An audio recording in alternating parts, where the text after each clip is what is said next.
Okay, so good morning, everyone, and thank you for joining us for this second part of this webinar. Yesterday we haven't finished like the two last points of the agenda, so we'll start with that, and then we will jump into UI and UX and social media. So let's start with meta title and meta description optimization. So this is an important part of the work that really needs to be done on your platform, on your website. So meta title and meta description are so we'll start with what is the page meta title. Okay, so the page meta title appears on the result page after being indexed by a search engine, by Google. So on Google, the title tag is the blue link of text that we can click to navigate to the website. So in blue. So for this reason, you want your title tag to act as a headline and really make the user like to click on your result. So it needs to be attractive. In this example, when you do a search for French course Kigali, this is what comes up. So meta title in blue, and just under we have the meta description. So why are meta title tags important? So they are a major factor in helping Google understand what your page is about, and they are the first impression that people will have of your page. Meta title tags are also appearing in 3 key places. They appear so in search engine result pages, like we just saw, but also we'll see it in web browsers and in social networks when it's shared. So the search engine result pages. So your title tag determines your display title and is a search visitor first experience of your site. Remember that it's a first experience that someone will have with your site. So even if your site ranks well, like a good title can be the make or break factor in determining whether or not someone will click on your link. So it's extremely important to choose the right words here. When it comes to the web browsers, so your title tag is also displayed at the top of your web browser and act as a placeholder, especially for people who have many browser tabs open. So unique and easily recognizable title with important keywords near the front help to ensure that people don't lose track of your content.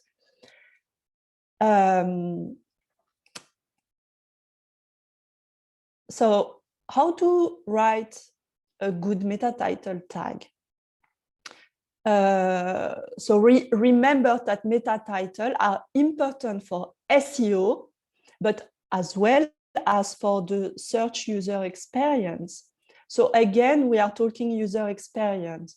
So since yesterday, as you understood, everything you will like every area that you will try to optimize, to work on, you always need to keep in mind that part of user experience, this part of user experience in this optimization of your SEO.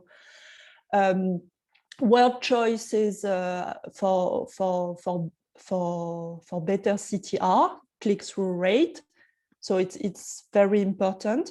So using words like how, what, why, and where helps readers get an idea of what to expect on the page in terms of answering their question during their search. There are other trigger words that catch the eyes of a reader, and this includes words like best, review, ultimate, depending on the type of content you will propose them. Remember that the title length should be under 60 characters long. Avoid all caps titles. Do not overdo SEO keyword, but use variation here. Give every page of your website a unique and valuable title, and avoid default title like home, untitled, product page. No, it has to be customized and relevant to the content of the page. So try to add important keywords first, like in your sentence, to have more impact. And if you have a well-known brand, take advantage of it. So you can really put the name of your brand, like starting with the name of your brand, and always write for user, for your customers. So when it comes to the meta description, here we want to focus more on CTR than SEO. So CTR, click-through rates.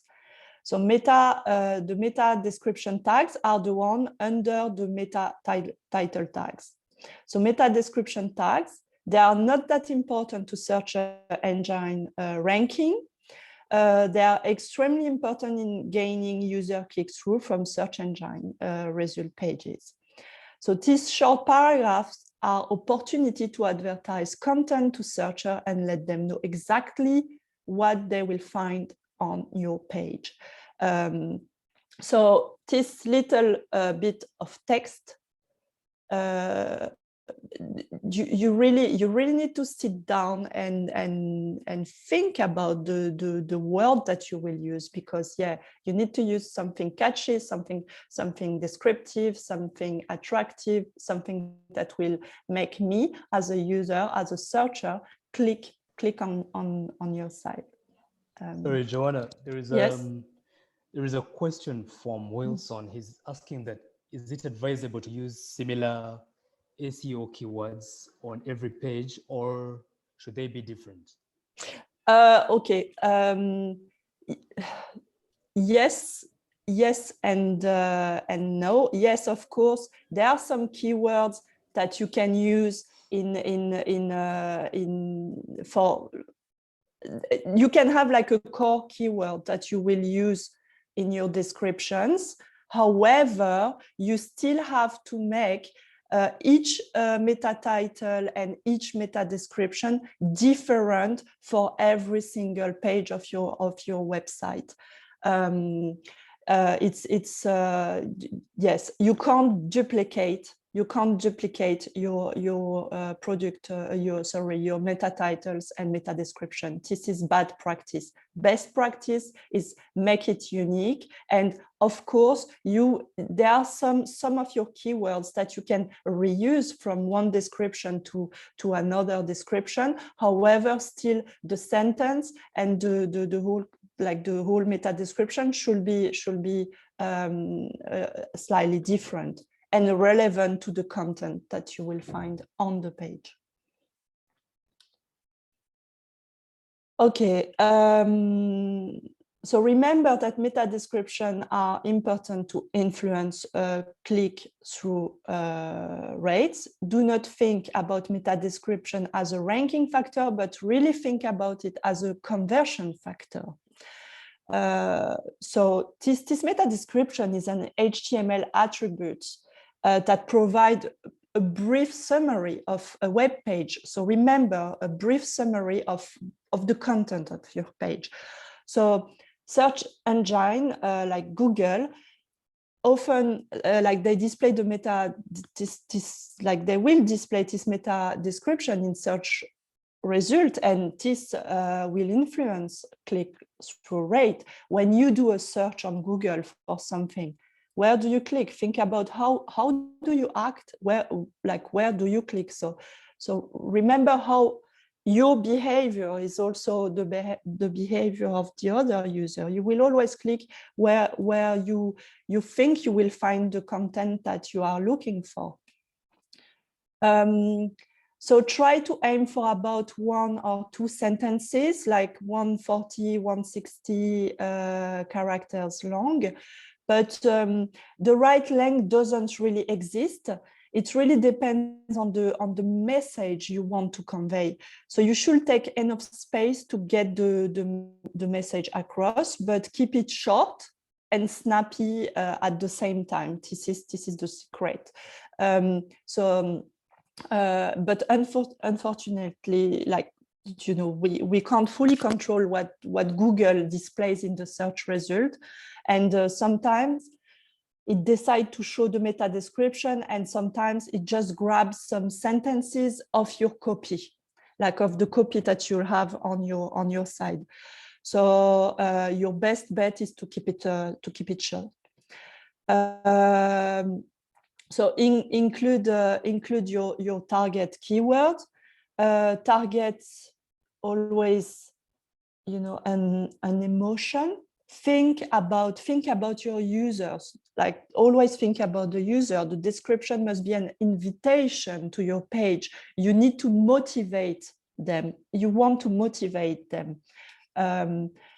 So try to include the CTAs.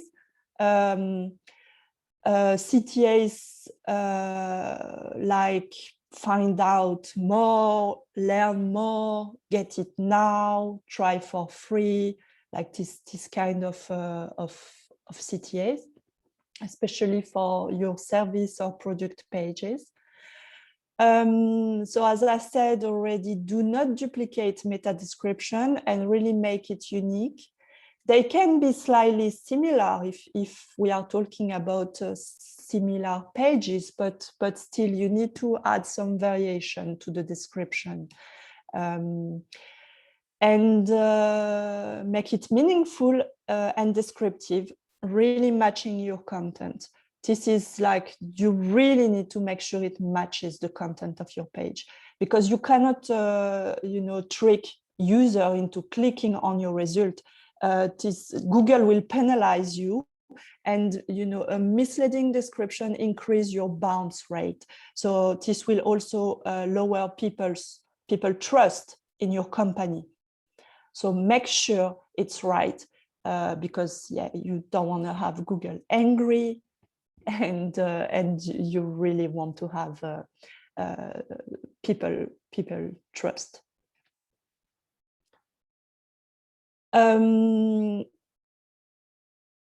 As you can see in the result here, when you have a result page, you always will have like some words that are bold. Like, so even if the keyword you use in the meta description doesn't help in search rankings, it might help in getting a searcher attention. So when someone searches for a particular keyword or phrase, it will be bolded in search result wherever it appears. So so it goes to show why your top keyword phrase should be in your SEO title and meta description. So you wouldn't want to be the one result in the list that had no bolded keywords for that search, you know. So be sure your meta description uses the keywords you are targeting and is written in a way that will encourage searcher to click on that result. So remember that. And you really have to do it for every single page of your website.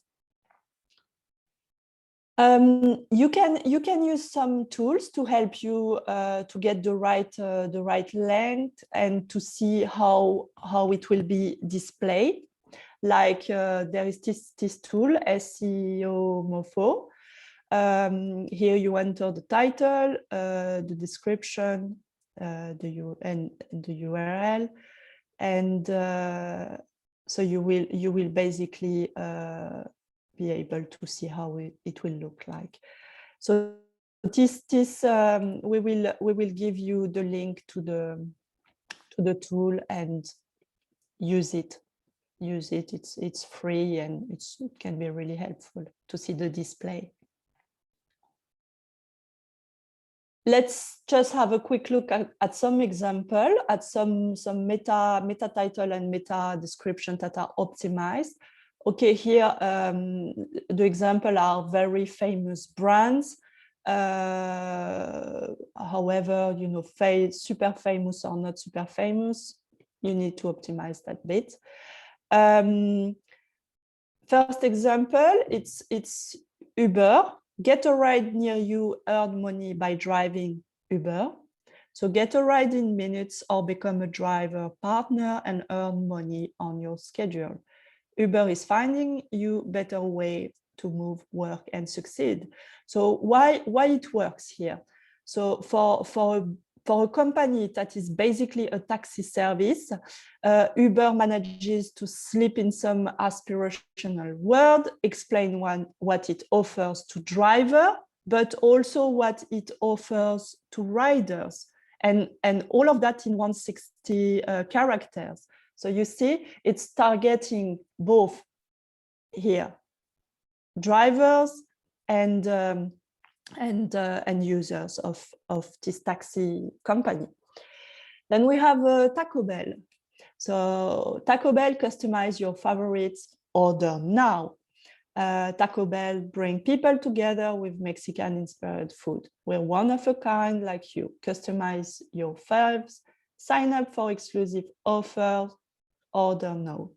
So here, why it works? So emotion sells as well, and Taco Bell, you know, nail all the feel in its meta description. Plus, it includes a simple call to action, using visitor to click through for offers and even order food now. So simple, short, and effective. Then we have another example with the Yosemite National Park. Here it works because lodging and year-round activities. So the official website for planning your Yosemite National Park vacation. Here you can find where to stay, what to see, and what to do. So why it works? So it's brief and straight to the point. So this meta description clearly explains the value of the travel Yosemite site and what visitor can expect when they click on that link. And finally, Tesla. So electric cars, solar panel, and clean energy storage. Tesla is accelerating the world transition to sustainable energy, offering the safest, quickest electric cars on the road and integrated energy solution. So here it works in just 22 words. Tesla's description convey what the company represents, what it produces, and its brand value and ambitions. So it's a great copywriting. So go, do searches for anything. Go online, check meta title, meta description example of others, and see where would you like to click, what makes you click, so and apply to your own website. And of course, never duplicate also the meta title, meta description of your competition. It has to be your own. So let's move now on headings optimization, which is it will be a little bit more technical, but please don't be scared. So what are we talking about? So what is a heading tag? So this heading tag is this little piece of HTML code that you can see in the source. And it appears like that. So we have this page of this website, ADLDJAC, and this title 2020 Apologize plus Catching Up. It appears when we look at the source, the HTML source, we will see the H1 headings on the title of the page, H1 2020 Apologize plus Catching Up. So what is that? So let's have a simple definition. So HTML, this stands for Hypertext Markup Language. Just remember, HTML is not coding. It's just a language, a type of language. It's not coding. So don't use, especially if you are a developer, you know that, and don't say to a developer that HTML is coding. HTML is a language, and most websites use this language to create web pages. What is a tag? So an HTML tag is a snippet of code that tells your web browser how to display the content.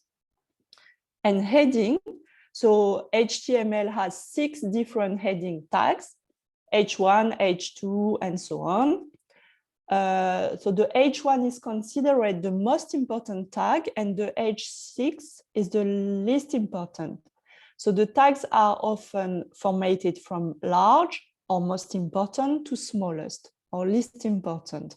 So it will be displayed like this, like we've just seen in the source previously, the code.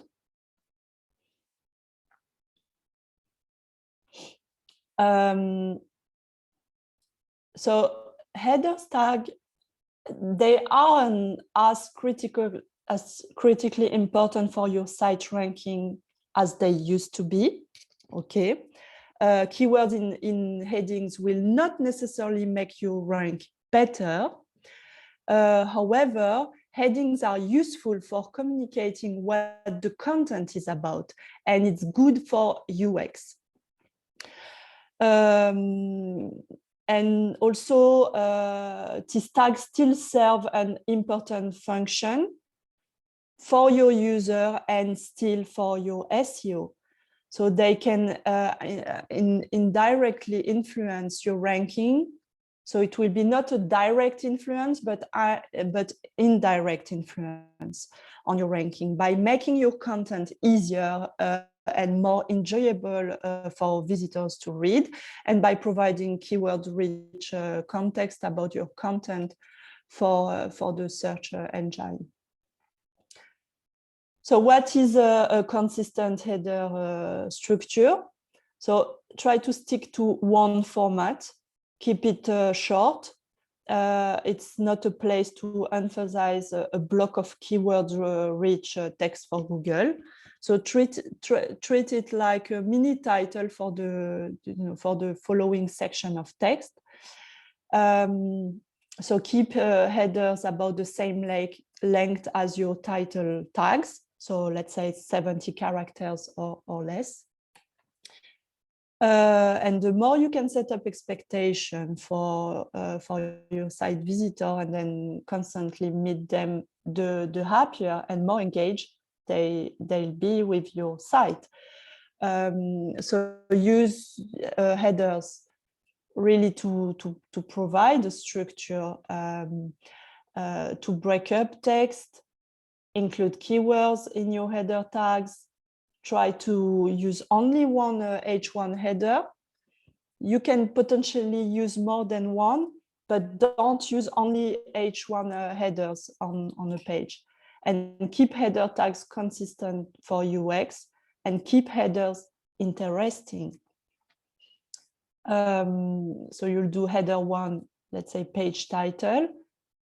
Then we will have a paragraph summary of page content. Then you will place your H2, header 2, the first subject. You will place then your H3, which will be a subcategory of your first subject. Still another H3 to another subcategory of the first subject. And then we'll go back to to H2, header 2, for your second subject.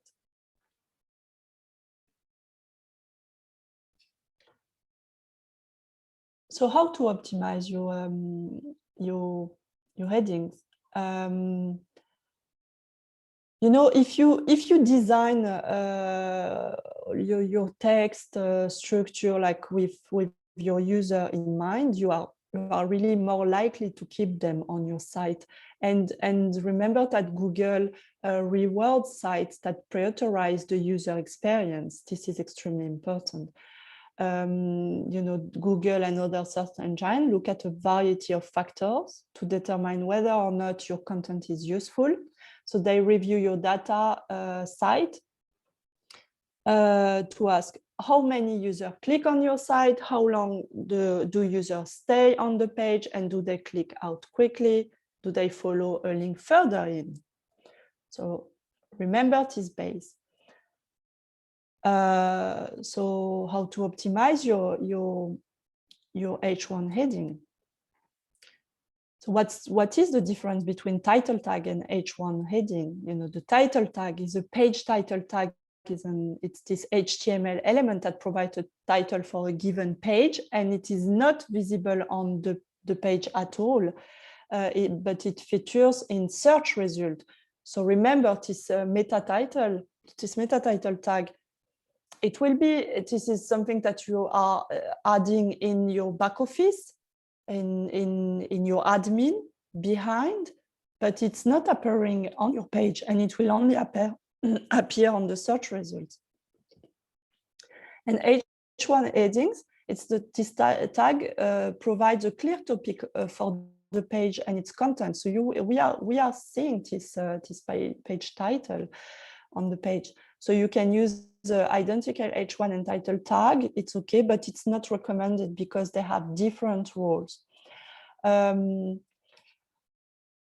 So again, the title element is really to introduce the page to and entice people to choose your result over any of the other that appears in search result on Google. And so the title tag is not just about defining the purpose of the page. So the job is also to sell the page to people who haven't clicked on it yet. And as I said before, when it comes to H1, so every page needs only one H1 tag. But at the same time, you know, there is no real reason to use. So there is no real reason to use more than one H1 tag. But at the same time, you know, search engine will crawl multiple H1 on a page for sure. But the logical priority of an H1 semantic tag means that you're focusing your SEO effort on one keyword, phrase, or sentence as opposed to many. The presence of more than one H1 won't necessarily confuse the search engine, okay, but it could dilute the SEO power of a single H1.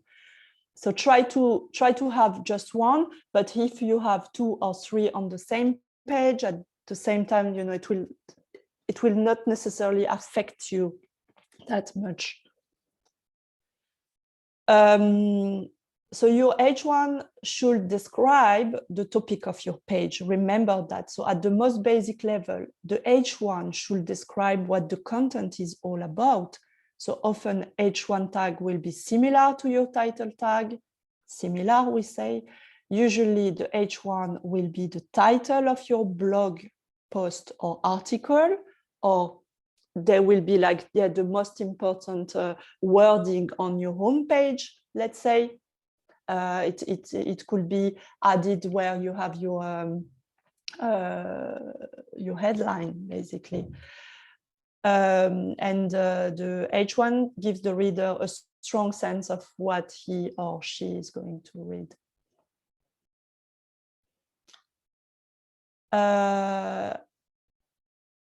But also, don't obsess over H1 length.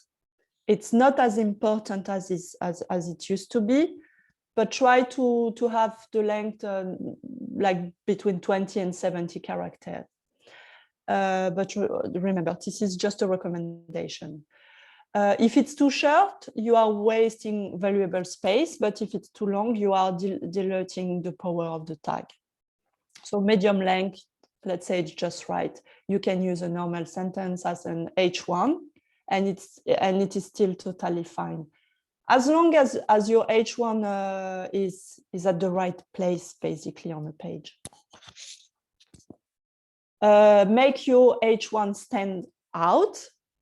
It's really about UX. So your H1 should be the most important visual element of the page. Okay, it should be big, it should be strong, it should be noticeable, and you should use whatever visual formatting and style element are necessary to make that thing stand out. So keep in mind that an H1 is a semantic element, not a visual element. And it's important to keep this distinction. So web designers don't need to add style element by using semantic tags such as the H1, H2. However, we have to understand as well that style and semantic elements do mix. So following design and development best practices means that the most significant semantic tags are also the most important visual elements. So this is why we are talking big, strong, noticeable. So you will have to play with the font, with the color, and size matters in web design, and semantic tags matter in web development. So you really have like to work with both together in mind. Here an example. So we have this website. When we arrive on their homepage, digital agency with a passion for marketing. This is the headline on the homepage. And when you look at the source, this is exactly where they placed the H1 tag. Digital agency with a passion for marketing, and it makes sense. And as you can see, visually, when I arrive on the homepage, okay, it's the first thing I see. It's the most important.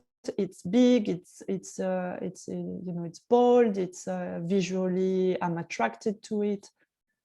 And digital agency, marketing, keywords. They are keywords. So yeah. So this is where they placed their H1. When we scroll down on their page, so we can see more text content, more image content, and when we look at the page source, we can see their title, commercially creative, and then Lloyd's Pharmacy, Clyde and Co, who are some of their clients. Here they decided to place their H2 headings. So commercially creative. So we have here the H1, which is the most important on the page. Okay. Then we scroll down and we have like a little bit less important. So they decided to place the H2 here in the structure. And when we look at their blog section on their website, what they do, they try to be consistent in the structure of their blog post. So this is something that you should think about, like to really structure all your blog posts the same way. As you can see, we have like same big title, a little intro, just under our videos. So let me show you the structure. So as you can see, to the bottom, then we go back, you see the structure, and then the different blog post, it's exactly the same. they structure their blog post in the same way, even if it was written by two different members of their team.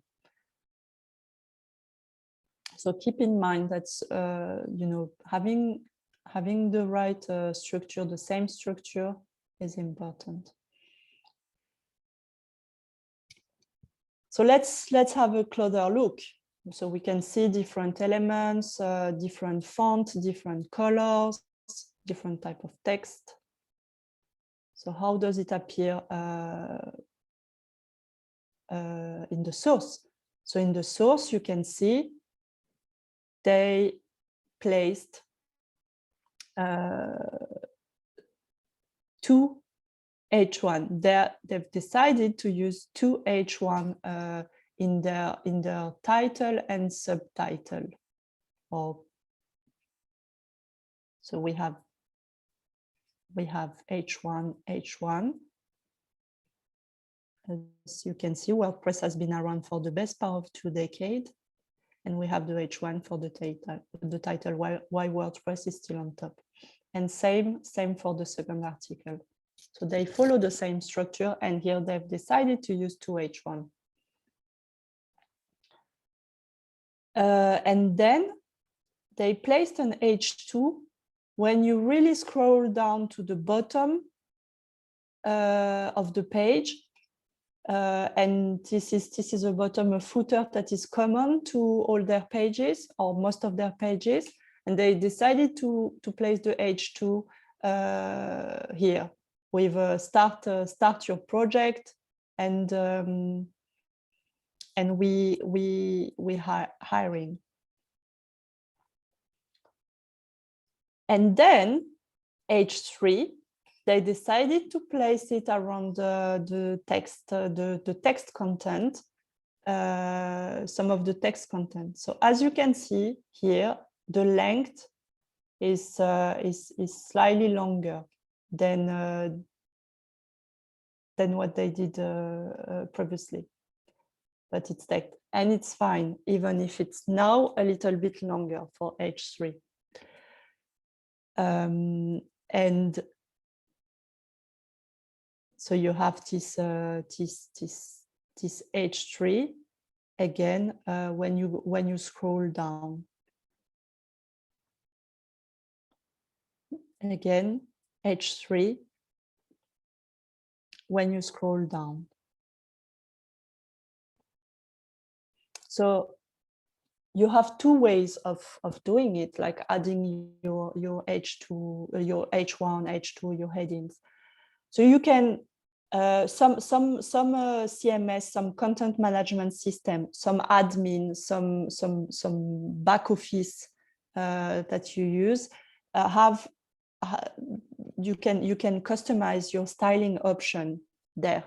So this is where you could add it will be automatic if you customize stylings. But because you are all using different CMS, maybe you don't have this option. So then you just have to add it in HTML, in the HTML view of your content, which is simple. And you should all have access to your HTML view of your content. So it's just adding this two little piece of H1 to end. So try to have your H1 in place to structure basically the content on your website.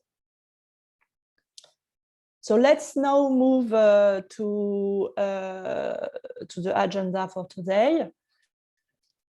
So today we will talk now UI and UX and the impact on your SEO. We will talk page architecture optimization, URLs optimization, links optimization, 404 page, sitemap, technical aspects and security. And then we will jump on social media, and start to understand how to improve your present and usage to engage customer. And we will talk Facebook, Twitter, LinkedIn, YouTube, and Instagram, because these are the social media that you are using. Okay, so UI UX, so the impact on your SEO. So we are talking UI and UX since yesterday in some ways, because it is related to your SEO. Let's try to understand how UX and UI overlap. So remember, UI, user interface, is a subset of UX, user experience. So user experience, UX design, it's a big field. It's a big field that involves technical research and strategy, wireframing, and A/B testing. UI, user interface design, is a smaller field within the UX design field, and it's focused on making apps and websites attractive and aesthetically pleasing. So, UX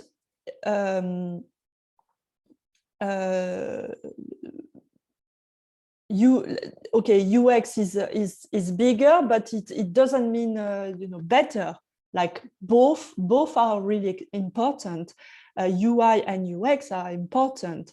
And it simply means that you can't have UI without first having UX. So you should always start like with UX, with the user experience in mind, with wireframing, and then the UI should enhance the UX. And UI designers will often work with UX designer with a common goal in mind, to make a great looking, easy to use, and delightful website or application.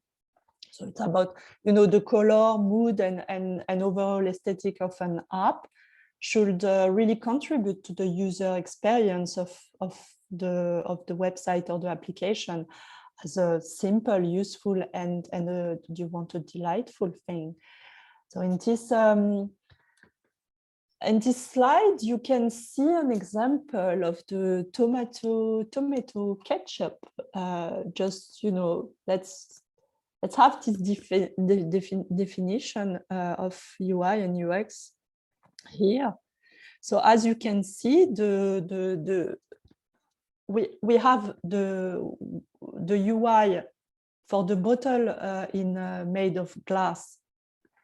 Okay, the design is fine, it's nice, it's pleasing, and even the material used, glass, it's a nice material. But then when it comes to the UX, to the user experience you will have with it, it's not the best. We've all had, I guess, probably this issue with when it's made of glass. Try to, it doesn't work. Like, we don't have the best experience. We will have like to look for a knife or a spoon or something to help us, so which is not great.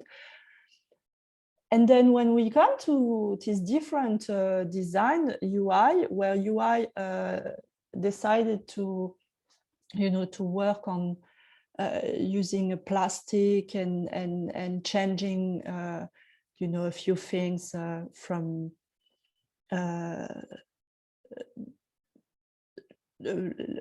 when we have like the bottle in plastic, we can understand that when the UI was worked on, the UX was worked on as well, and it was the whole design. So the choice of material here, the fact that we decided to to put the opening at the bottom, all of that was thought from the start, and then the UI came to enhance the pack of that, and then the UX here, it's a lot better. We don't have the same issue as the glass bottle. So Joanna, Yes. Yeah, so Wilson is asking again that, is it advisable to use similar SEO? Sorry, no, sorry. This was the earlier question, sorry. Yeah, it's a previous one. Oh, Yeah. okay. It just popped up in the chat, my bad. Yes, sorry, I don't see the chat on my screen, but yeah, okay, that's fine. Yeah, Okay, no so worries. let's continue. So UX user experience is concerned with creating a simple, useful, delightful experience for the website or app user. So keep that in mind. And UI, the user interface, is concerned with the look and feel of a website or application.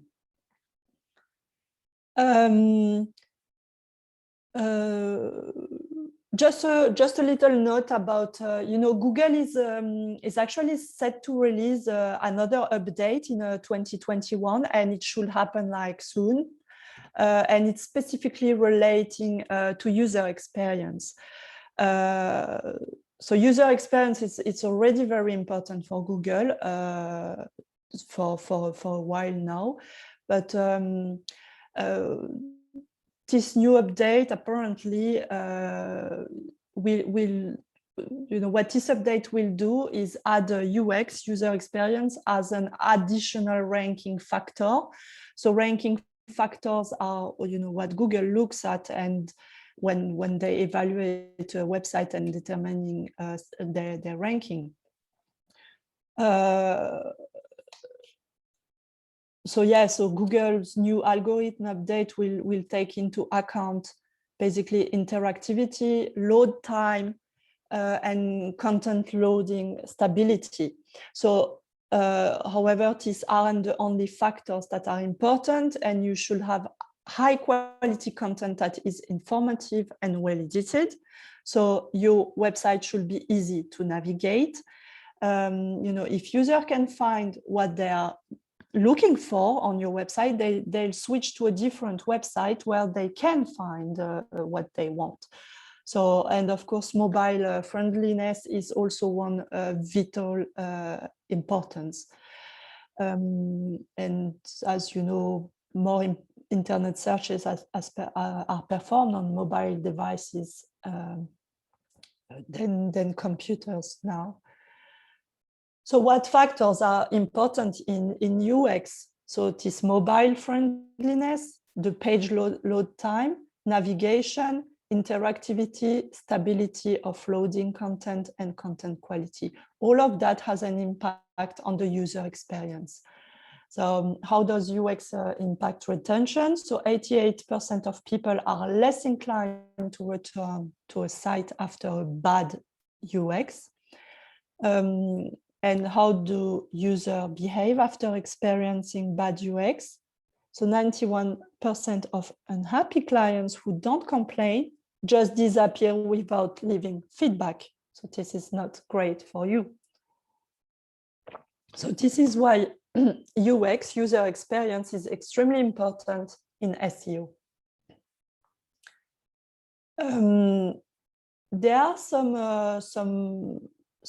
methodologies that are available for you to try to measure the quality of the UX on your site. So without going like too deep into that, because it's, there is a lot of theory behind, but at least it can be a first introduction for you, and you can do some research if you are interested to know more. But there is this HERT metric framework. It was popularized by a guy who used to be a UX researcher at Google. So it is a simple way to ensure you are thinking about every aspect of the user journey and the way a user sees your product, your digital product, your platform. So HERT stands for happiness, engagement, adoption, retention, task. Okay, so happiness is all about understanding how happy is your user. So you need to measure things like satisfaction, visual appeal, ease of use, and if your site will be like recommended. Then when it comes to engagement, it's how engaged is your user in the short term. So these metrics such as the number of visits per user per week, or the number of photos uploaded per user per day, if you are this type of platform, you know, provide some measure of engagement. Then we have adoption. So how many interested users have tried your product? Retention, like how many users do you retain long term? Sorry. You know, adoption and retention. So it's new user per time period. For example, a month. They describe the adoption rate, whereas the percent of user after a specific duration, like 6 months or 1 year, and what will be the retention rate. And then you have the task success. So how successful are you at allowing user to perform the most valuable task on you know, on your digital product, on your platform, you know. So this is something, you know, this is a frame that you can use to understand how friendly, how good is the UX on your platform. And there is another model that's called the UX honeycomb model. So it's based, so this honeycomb model illustrates the various aspects of a website that you must optimize in order to improve the UX of the website. So this is another model created by another guy called Peter Morville, and he used to work for Google as well. So, you know, to translate this principle in the context of UX design, honeycomb model is used to illustrate the 7 aspects of UX. So useful, the system or product, you know, your platform must be useful to users and should serve the purpose for which it was created. So then we have the usability. So your platform or product, digital product, must be simple and easy to use. Desirable. So the design element of a system, of a platform, of a website, of a digital product must evoke positive emotion and appreciation from the users, making the use of this platform or system a pleasant experience. Accessible.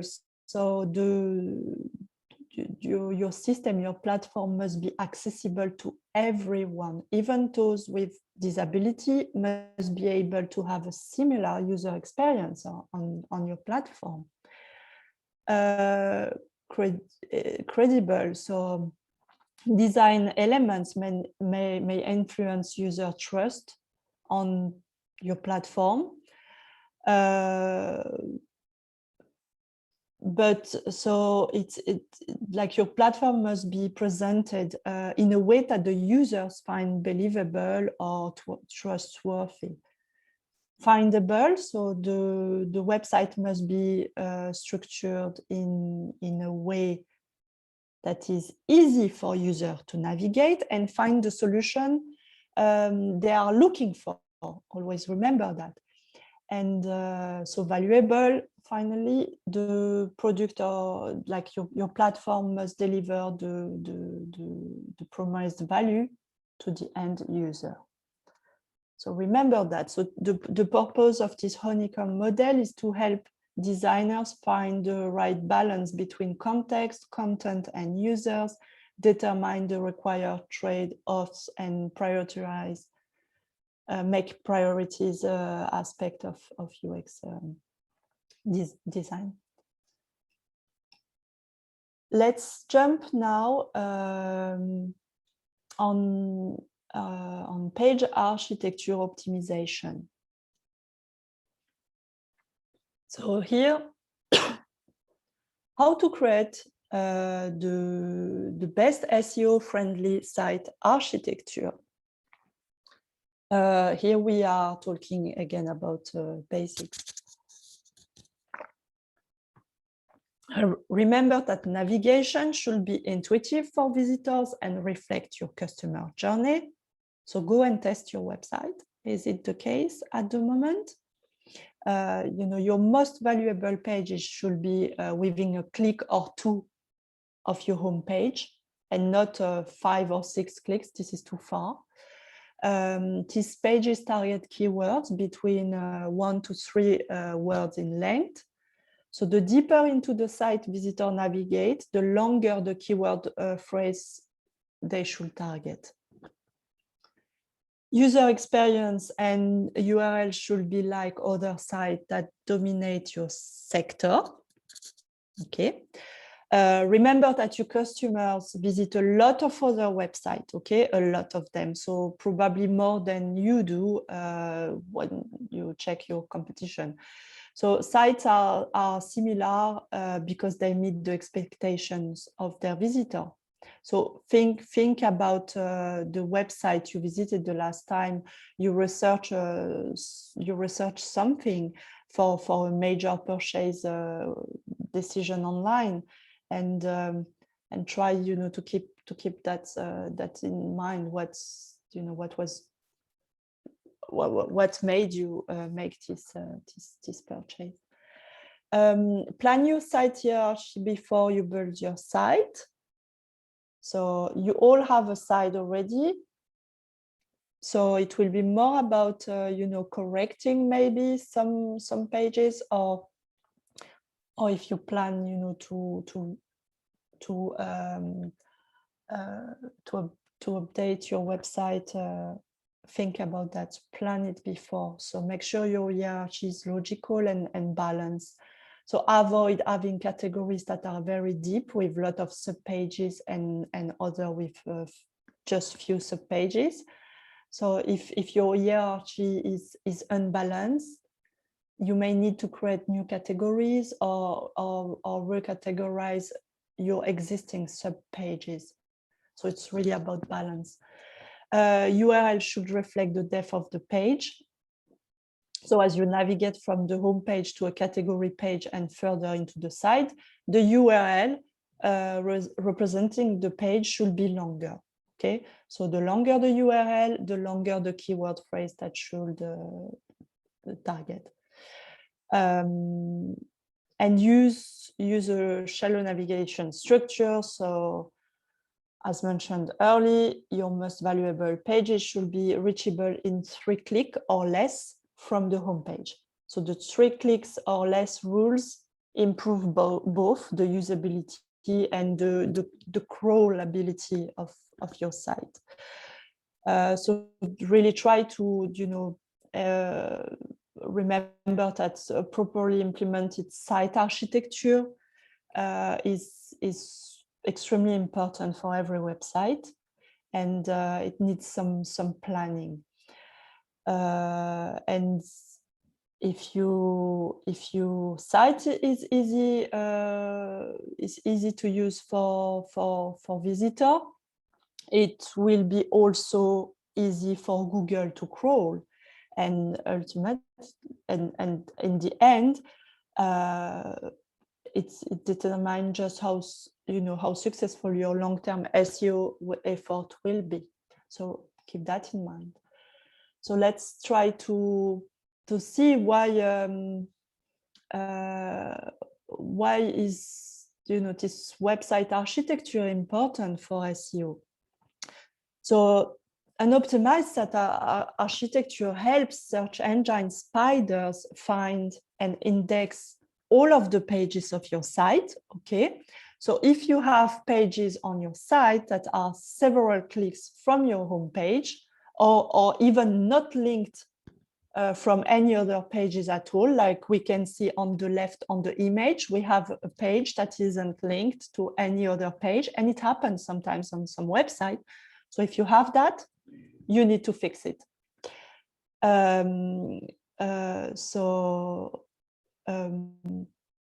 Yeah, so if you have like this kind of pages, it will be hard for Google.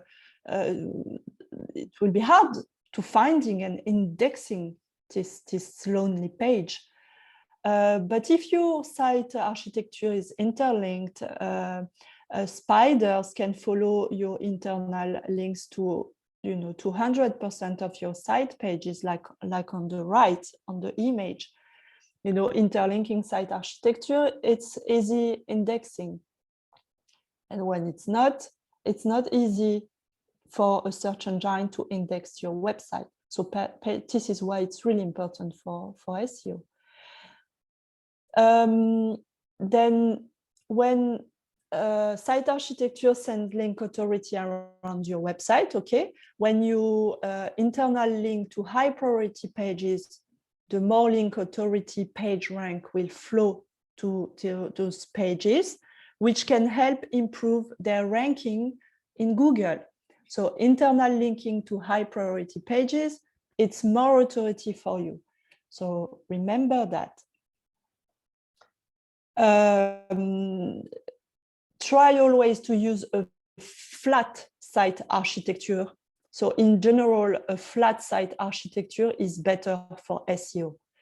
A flat architecture means that user and search engine crawlers can reach any page on your site in 4 clicks or less.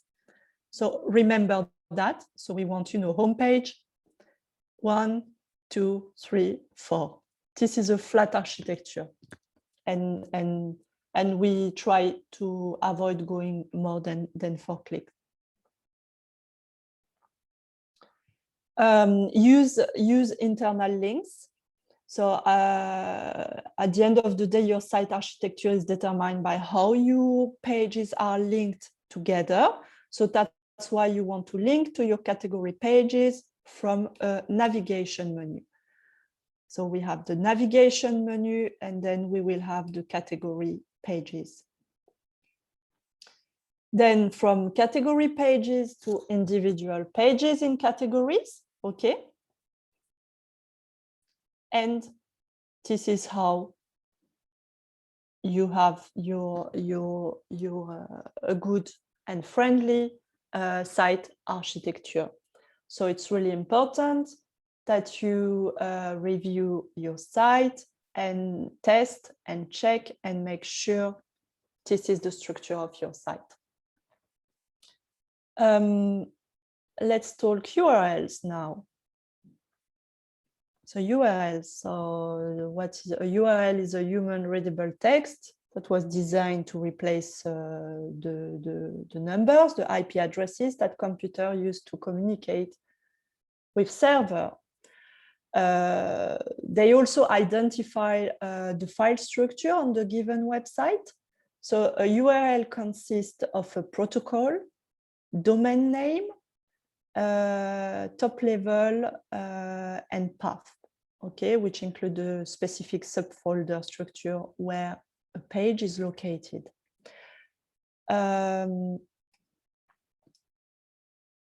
So the protocol here in yellow, so indicates how a server, how a browser should retrieve information about a resource, okay? So the web standard is HTTP or HTTPS, so an S standard for secure.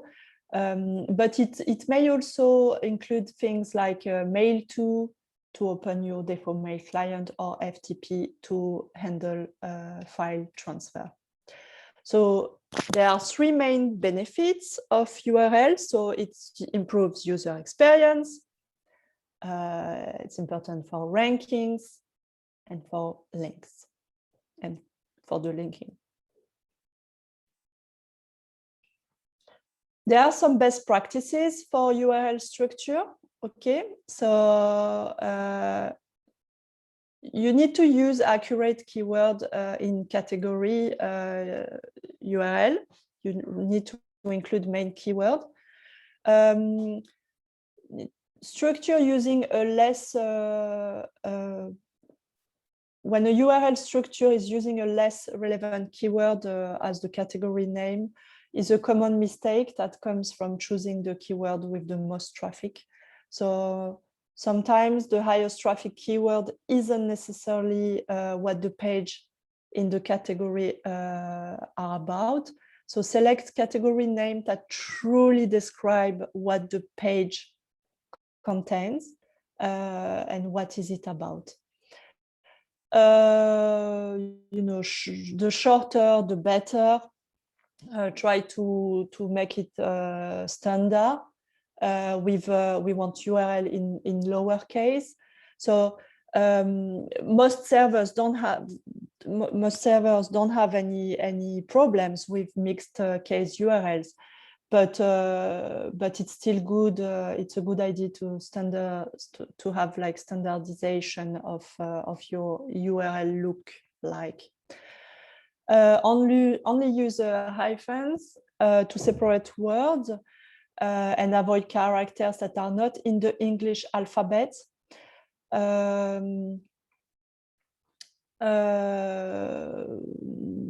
Don't use underscores because underscores cannot be seen when the URL is published as a bare link. So really use hyphens. Do not duplicate URL, even if both direct to the same page. And avoid indexing parameter used to differentiate version of a product or filter. So use Google Search Console to help you. So keep it simple and consistent. You know, search engine are looking for readability, steadiness, and consistency. URL are fundamentally classified into two basic types. So we have the static type and the dynamic type. So you see static and dynamic, you can see already visually the difference here. So dynamic URL change and include parameters. Static URLs stay the same as long as no changes are made within the HTML. So the static URL are consistent, and when it comes to URL structure, consistency is a key for ranking processes. So as a result, you always want to shoot for static URLs over dynamic ones with parameter. So try always opt for static human readable URLs. And in your case of all of you today, it totally makes sense to use static URLs. Dynamic URLs are actually probably a better use for big e-commerce with huge catalogs. Another important factor to keep in mind when it comes to keeping things simple is the length of URL. So use use short URLs. The shorter, the better. We saw that, as they really tend to rank higher on Google first pages, and also they are good for user experience. So keep it organized. So keeping your URL structure organized is the most widely accepted format in the world. In the most widely accepted format is imperative. Okay. So generally speaking, directories, categories, and subfolder are much better to use than subdomains when it comes to fundamental URL structuring. Okay, like for example, it's better, you know, www.example.com/category is better than www.category.example.com. So directory, categories, subfolder are useful for aesthetic reasons, which is why, you know, it's best to keep it clean and organized. So you have your homepage, like you see, homepage, www.homepage.com. Then ideally, you'll have your categories, like category here, example makeup, and then a subcategory, example lipstick. So homepage/makeup/lipstick.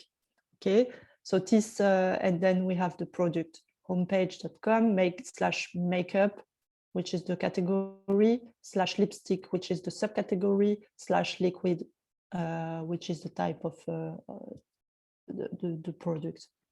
So this creates a visually pleasing and simple breadcrumb trail, enhancing the user experience. So on the search engine side, it shows topical relevancy by telling Google what each page is about, as well as what it relates to. So while the root page typically has the most page rank, the number of directories, categories, and level does not matter when it comes to search engine optimization. Another important note on the organization of URL structure has to do with, you know, with this global website. So if you have a multi-regional or multilingual website, you'll want to place relevant language marker in your URL sequence. So this will enhance the user experience and tells people that everything they browse in that specific directory will be in the same language. But as far as I remember, you all have your sites in one language, English. So, so once you have figured out your keywords list, like we talked about the keywords yesterday, so it is important not to go overboard with them in your URL structure. The recommended number of keywords in a URL is 1 or 2 at most. So at the end of the day, stuffing your URL with a bunch of keywords isn't going to help your search engine rankings at all. So you should keep the keyword you use in your URL relatively close to or exactly the same as what you use in the title of the page.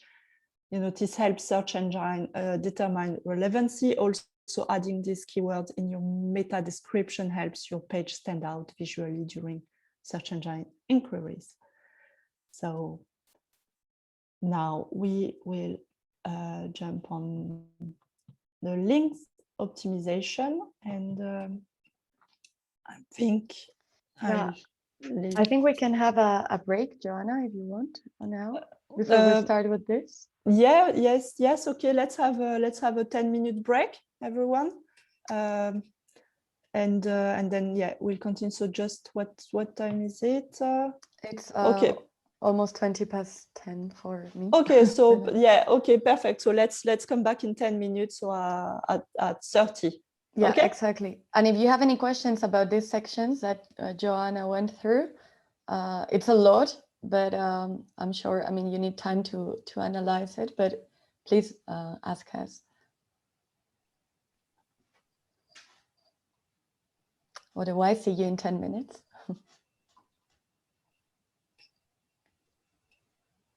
Okay, so let's see you all in 10 minutes.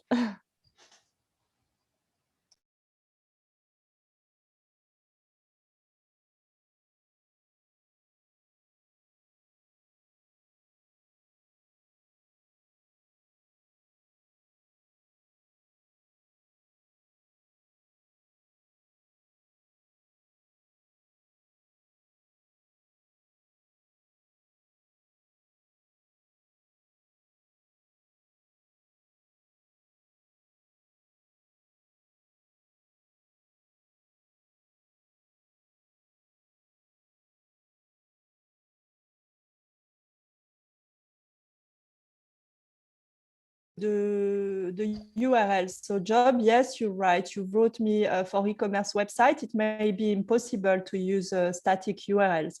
So yes, so as I said, you know, if you are an e-commerce selling online and you have like a huge catalog, yes, we will use Dynamics URL. However, you still have some e-commerce website with a with a very, very small catalog, with just a range of, let's say, 10, 15 products that are always the same, never change. And there we can still use static URLs.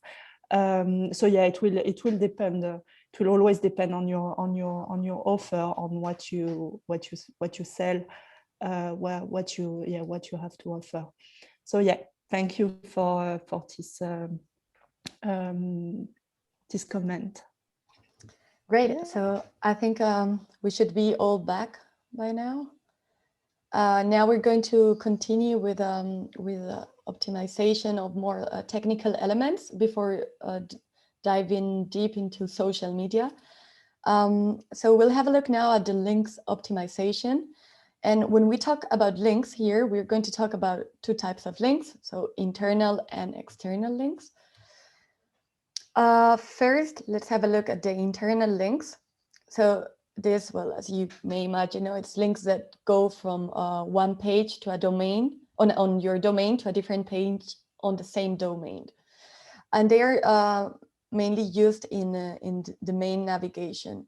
So what we want to do here is that our internal links have an SEO-friendly architecture, because search engines, they need to see content in order to list pages. And this content needs to be clearly and well organized and structured so that it's possible for search engines to crawl it.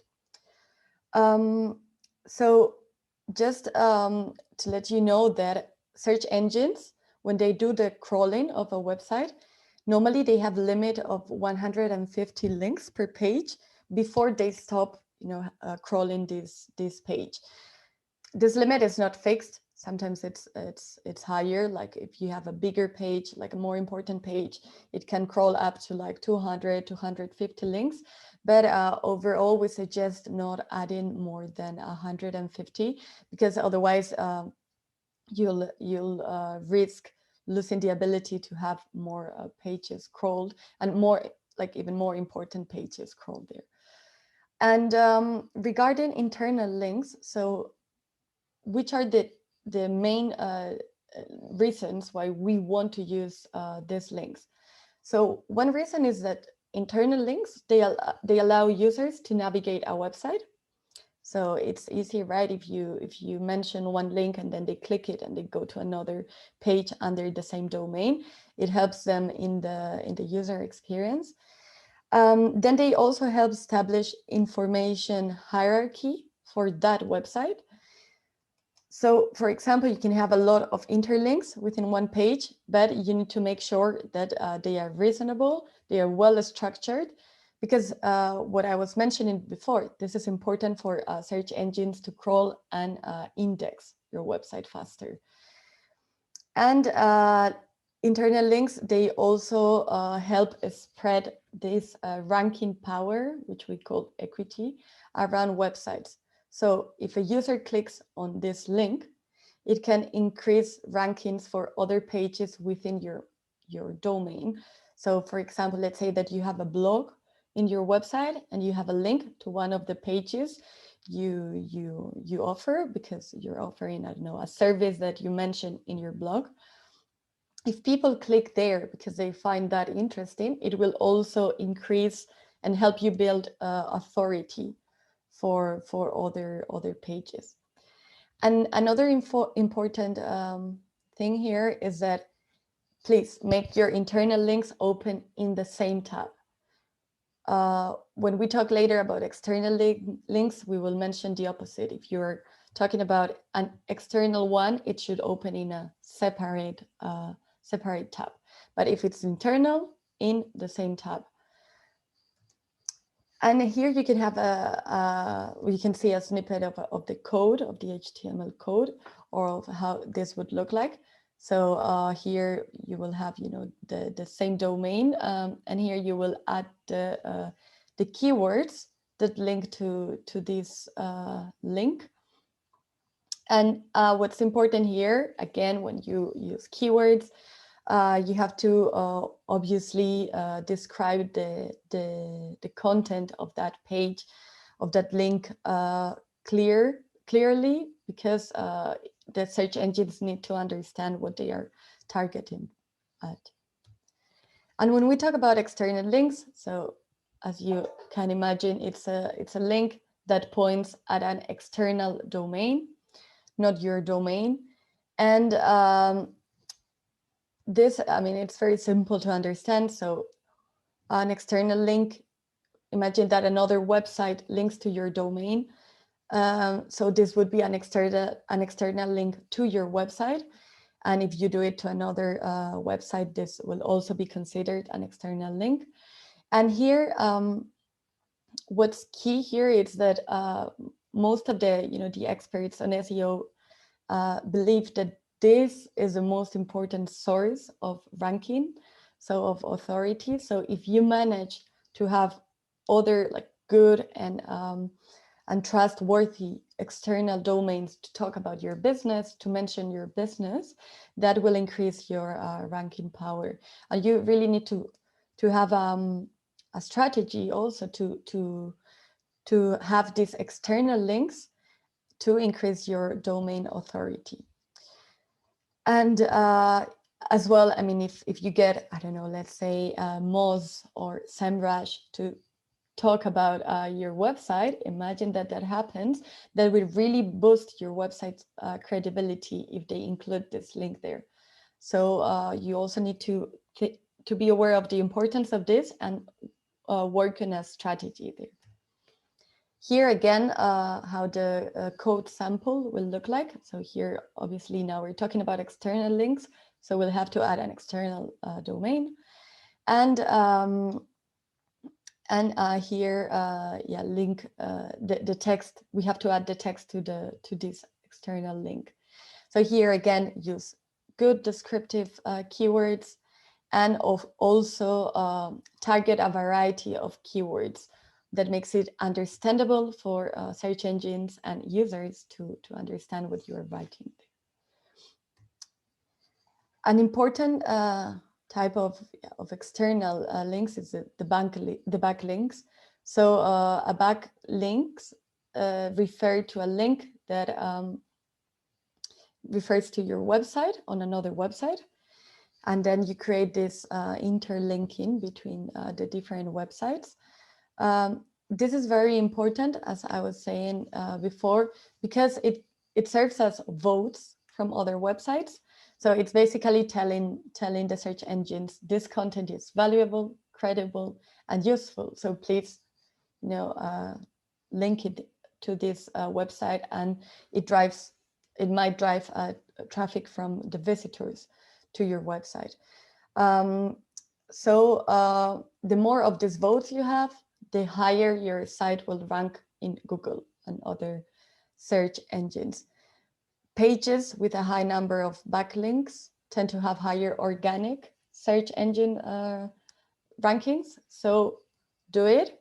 I mean, try to do it in your blog, in your website, but also in other people's blogs, so that they can link back to your domain.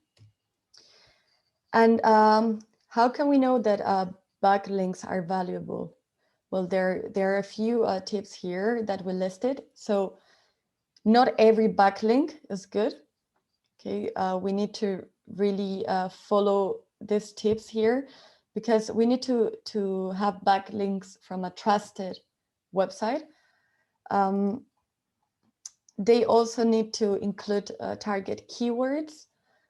They also need to link to the topic you're talking about. Of course, they can't talk about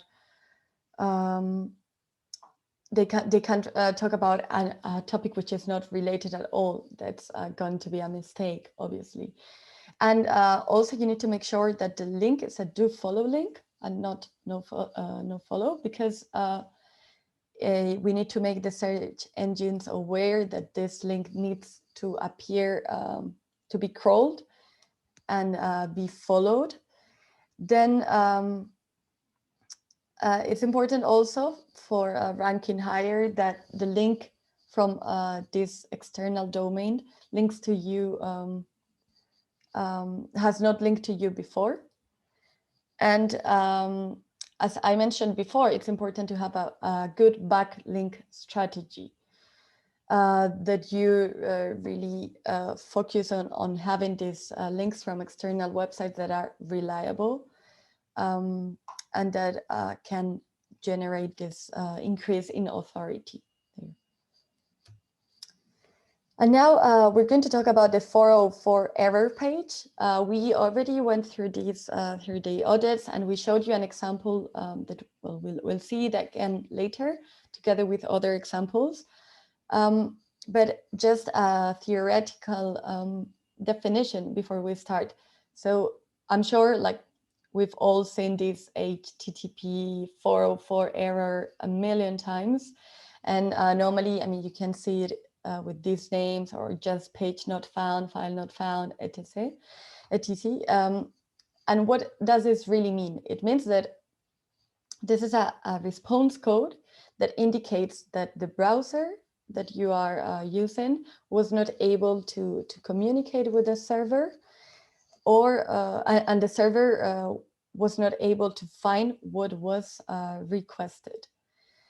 So this is an issue. If it's not worked correctly, it can just make you lose the visitors you have on your website.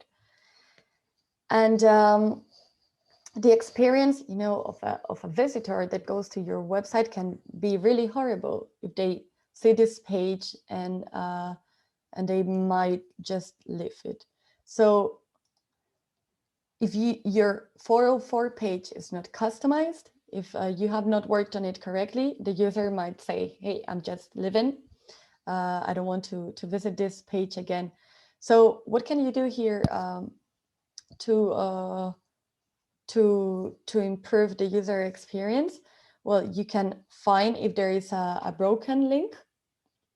No, broken links will affect this, so you can fix this and turn them into the correct link. And you can also customize your 404 page and create one that links to other services in your website. You can also, of course, do a site redirect if there is an issue with your site, and you work on this redirect in the code and create a new link. And here, what I want you to tell me is, well, we gathered some examples from the companies here with us. We have this from 3D services. So here, if you know, if we type the wrong page in your domain, we'll get to this. I would like now the entrepreneur behind 3D services, if possible, to give us some ideas on how we can improve this. Or well, any other entrepreneur out there today with us. How would you improve this page, this error page?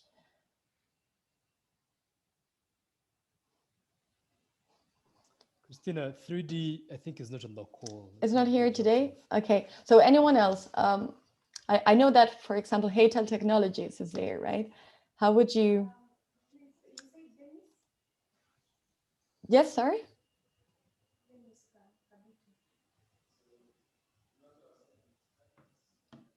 No, I think it's just a... Yeah, I can't hear you correctly. It's very low. Well, you can also type it in the chat because I can't hear you. Okay. Let's move on. So when we go to this website and we find this, it's like, wow, I'm just, you know, not interested anymore in this. Like, this is not giving any info. I just leave as a visitor. Here we have another example from Clinic Master, which is a bit more developed. It's a bit more customized, and you know, there's a message like, oops, that page can be found. It looks like nothing was found at this location. Maybe try one of the links below, but there is no link below. So, you know, we can see here that there is an effort on optimizing this page, but the link is not there. So we are again, not completing 100% the job here. So what are the best practices here? The 404 error page is, the place in your website where you can engage customers in a funny way, when you can put a bit of gamification, video, some interactive elements, and you really have a lot of customization possibilities here. So you have to make sure that your page uses the same look and feel. Here, there is no look and feel similar to the main website, and that's a mistake. You also need to include a search bar for navigation of your website. Here we can see that Clinic Master, adds it there. Although from the message, I would imagine it's below, but well, at least it's there. You also have to add links to your popular categories if possible, and use a simple language, a language that it's attractive and that makes the visitor to stay there. Another good practice is to allow the user to get in touch with you. You can put a form there again instead of your email. As we mentioned yesterday, it's a better practice. And if you're targeting other countries, you can also make the page be translated into different languages. And again, you can use this also to get more subscribers to your email list, or to add even like discount coupons. So you really have a lot of possibilities here. And because you have a lot of possibilities, we also want you to see some very good examples of 404 page. So here we have the one from Airbnb. As you know, here, if you go to the 404 error page, so we'll see the example here. It's really customized. We have a nice visual. And then here we have like the important links for the potential visitor here. So it's important that you take this as a good example. Another thing here is that the 404 page for different devices doesn't have to be the same. You can see here on the right, the one for mobile phone devices, which is a bit different. We don't have this visual there. Here, here we have the example for MailChimp. So again, there is a call to action to go back to the home page, and as you can see, the whole page it's very it's totally the same to the look and feel. It's the same to the other pages of MailChimp, and the same with the mobile phone. Here we have the example of Lush, and I think you're familiar with this because we showed it to you when we conducted the digital audit last time. We really like showing this example because it's very clear what you can do if you haven't found what you wanted. So there's again a link to this to other pages. Lego. This, we were saying before that this is a page where you can really be funny, and Lego does a good job. And you can see the face of this Lego, like really like, wow, this is not what I wanted. And then another call to action to go back to the shopping, and you can really make what Lego wants is that people buy. So that's why they use this call to action. But again, you can add something else, like for instance, this customer support service here, which is very valuable in case you can't really find what you want. And this is an example from McKinsey, which is a very big company that is more serious than the previous ones we've shown you. And they are also customizing the 404 page more aligned to their, their professional and serious way of communicating. But here we have links to other pages, and we also have links to other articles, other content that they have created, and other videos, podcasts. So really, you have plenty of space to do a lot of things here. And we have Abercrombie, which is a fashion brand, where again, you know, very customized, not just the links, but also some nice visuals that are attractive. Sorry, this is not a fashion brand. Yeah. And then we have this Able & Co. Here again, they talk about, I mean, they sell food, so they are customizing this to their business mission.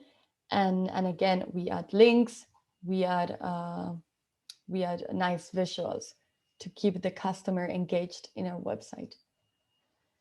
So this is important also to mention the difference between the 404 error page and the 301 redirect. So we need to understand here the difference that causes each of these errors. So we have in the first question here, we ask what problem can cause the 404 page apart from the content requested is not found. So it could also happen because you moved a page or a whole site, and you are, you know, mistyping a URL. And sometimes to fix this, you don't really need to put this 404 page. You need to do this 301 redirect. And when do you have to use it? When the resource that it's displayed there has been moved permanently to a new URL. So here you have to add the 301 redirect. So when the user types this page or is linked to this page, instead of showing the 404 page, it redirects to this new URL you are using. So, I mean, the main difference is that when you have this new URL, you should be redirecting it to the with this 301 code instead of using the 404 error page. And yeah, now Joanna will go a bit more into sitemap file optimization there. Christina, there was something in the chat. I think it was about the 404 error from Job. He says that I think we can create a custom page to redirect to the page not found page. And then Jean from 3D Services is back. So I don't know if it's still want to error. Yeah, well, it's fine. We were just, now that she's back, the team is back, we were showing an example of your 404 page, because it was not it's not customized. There's a place for improvement there, and we just wanted the team to give us some ideas, but you can watch that later, and you know, you also see this in the audit so that you can improve. Yeah, and you will find an exercise in the workbook related to the 404 page. Okay, so let's move on sitemap file optimization.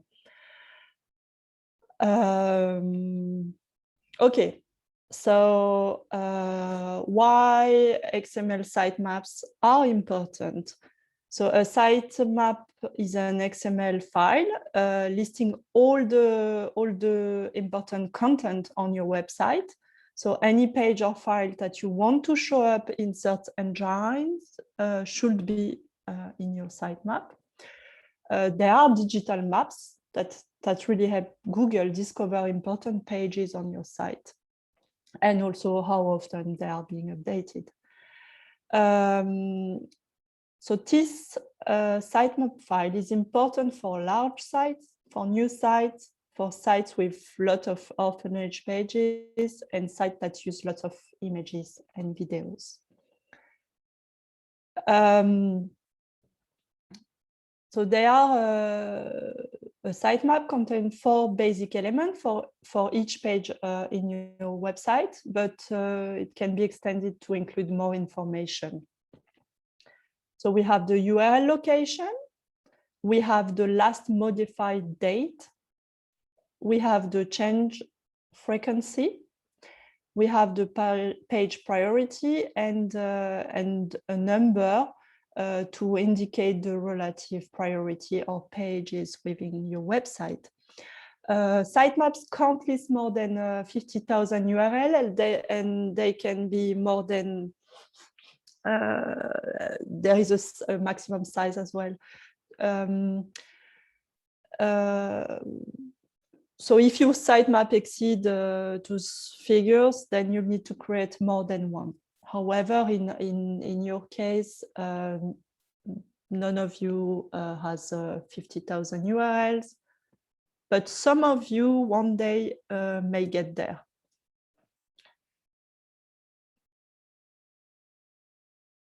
Okay, so this is a typical thing that is not made for human, but for search engines. So this plays a role in your SEO, but this is one of the things that will not impact the UX, the user experience. Your user will not look at your site maps usually. So, you know, Google discover new content by crawling the web, and when they crawl a page, they really pay attention to both internal and external links on the page. So if a discovered URL is not in their search index, they can parse its content and index it where appropriate. But Google can't find all content this way. So if a web page isn't linked to from other known pages, they won't find it. This is where sitemaps come in. So sitemaps tells Google and the other search engines where to find the most important pages on your website, so they can crawl and index them. And this is important because search engine can't rank your content without first indexing it. Okay, so you see, sorry, we have here a lot of code, and you are not all very technical, and we leave it to it. If there is one job that you can ask you know, your developer to do, is that one.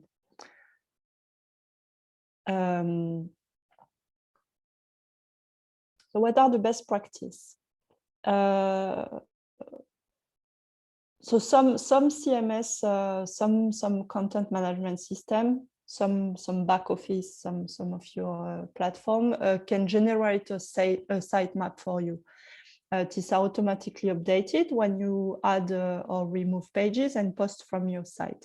So if your CMS doesn't do this, then there are usually a plugin available which does. So if you are not comfortable doing that, ask someone who is more technical.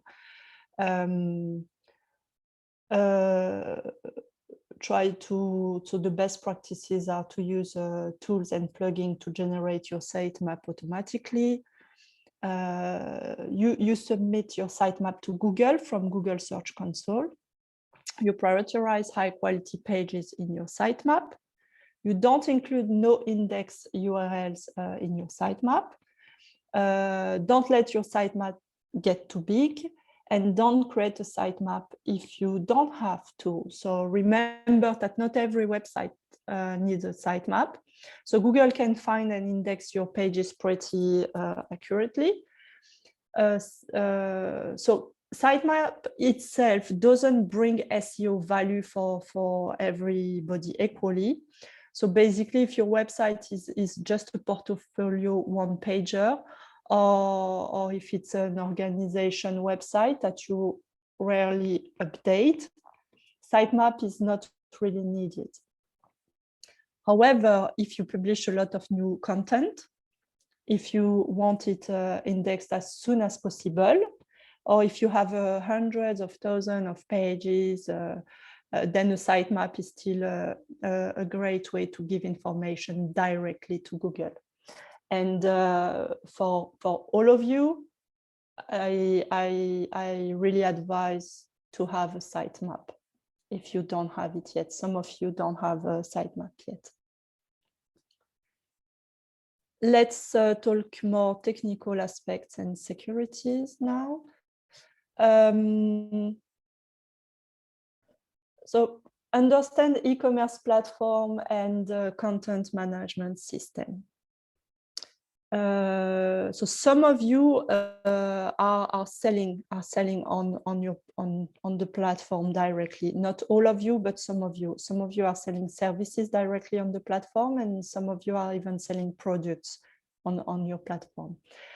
So an e-commerce platform is an online shopping cart and catalog that enable you to sell product directly from your website. Okay, we all agree with that. So managing product catalog is its primary strength.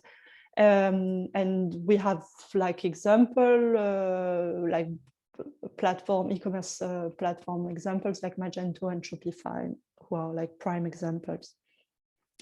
And then the CMS, the content management system, so it facilitates the building and maintenance of dynamic pages like blogs, portfolio, guides, and forums.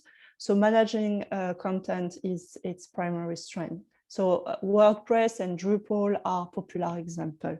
So it's just, you know, but because I know some of you may not, are not that technical, and just to understand the difference. So to decide which combination works best for your business, consider always the following questions. So how complex is your product? Does your brand tell a story? Do you require dynamic content? Can you install security updates on your own? And do you require multiple payment provider? And but you will likely need elements of both in every case. So there are CMS plugins that do the work of e-commerce as well, and e-commerce plugins that provide content management. This is what we found now out there.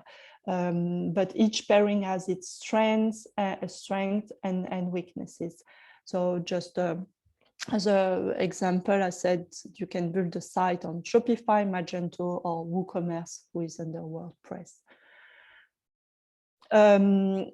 So how to secure your e-commerce website, and even if you you don't have to be e-commerce, but anyway, your site needs to be secure. So choose a secure web host and e-commerce platform. So there are many e-commerce solutions for your platform needs, but you need both, and a secure platform and a web host for optimal protection. You know, having a secure e-commerce website is extremely important for both for your brand and your customers. And again, it's not because you don't you don't have a checkout on your website and you consider not being e-commerce. You are actually all e-commerce because you are all selling something, even if it's a service, and even if we can't, like today, yet order on your website the service or the product that you're selling. So you really want to make sure your platform is secure for, you know, it's important for your brand and customer. So every website is a target, but if you take precaution, you can avoid getting affected by malicious users. And also remember that I don't have the exact numbers, but I read like something very recently, and the statistics are showing that you know, hackers will go and steal information, data mostly on you know on small, like from small SMEs, like over like nearly 90% of the issues are targeted on SMEs website. you really need to get an SSL certificate. And I will talk a little bit more about that in a second. If you already are at this stage with with payment system on your website, one of the biggest advice is leave payment and data processing to the expert. So payment always use third parties. Encrypted checkout tunnel to payment process. This is a standard procedure for e-commerce sites, and choose a payment platform that is compatible with your e-commerce web host and platform, of course. Regularly backup your website data. This is extremely important. So backing up your website won't stop any security threats for sure, but it will help to minimize or reduce the damage done. So back up your website once per day, or discuss that with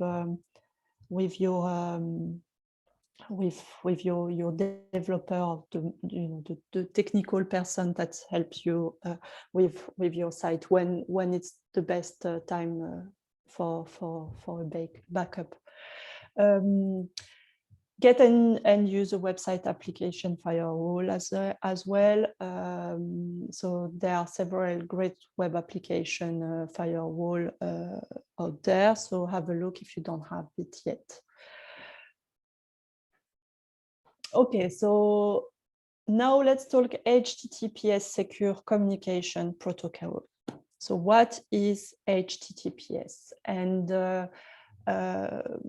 some of you are not yet HTTPS, and I insist this is important. This is important as well, for your SEO, for the UX. Google doesn't like. They will make priorities on HTTPS website. So HTTPS is a mechanism that allows your browser or web application to securely connect with a website. It protects user against man-in-the-middle attacks that can be launched from insecure networks. So hackers can use such techniques to steal your customers' sensitive information.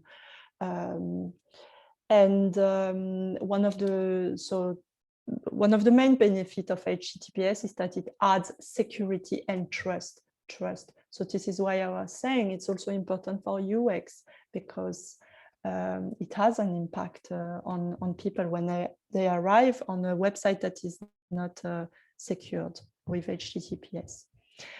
So to secure your website, you need an SSL certificate.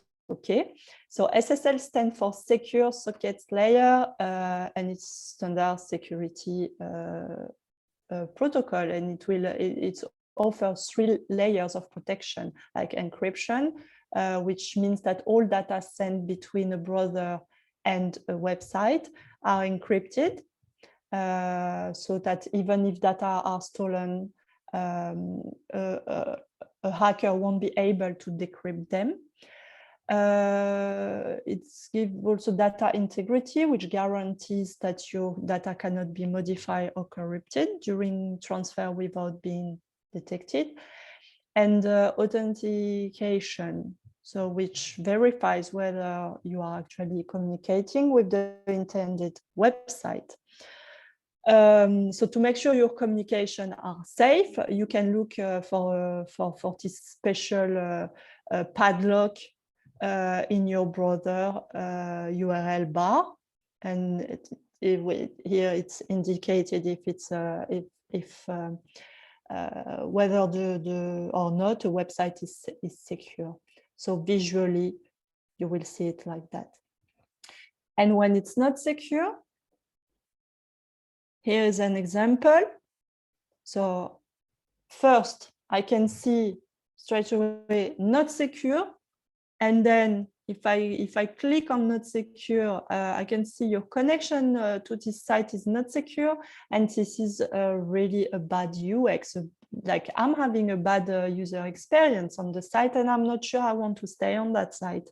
And if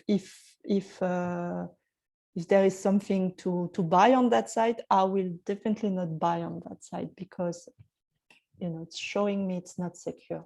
So make sure you have your SSL certificate in place. So security, it's your responsibility as a business to protect your customers' personal data. Always remember that. So all the information that you and your customer transfer to and from your website are encrypted and verified, and it's ensured data integrity. So it's also important for SEO. So as I said, HTTPS is a ranking factor for Google, and if you don't have it, Google doesn't like it.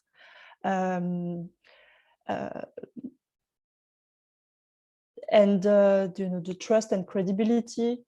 So here we come at the user experience. So by seeing that padlock, customers will instantly have more peace of mind knowing that their data is more secure on your website. So how to obtain your SSL certificate? So as I said, most of you have it in place, and some other don't. So it's really easy. You just have to purchase it. And some web hosting companies actually are offering a free SSL certificate as an incentive to host your site with them. So check if it's not the case. Then so you purchase, you activate and install it, and they ask you for like some information about yourself. And when it's activated and installed, visitor will see the padlock and the HTTPS protocol. So please make sure you do it if it's not done yet. Let's start this introduction on social media. So improve your presence and usage to engage customer.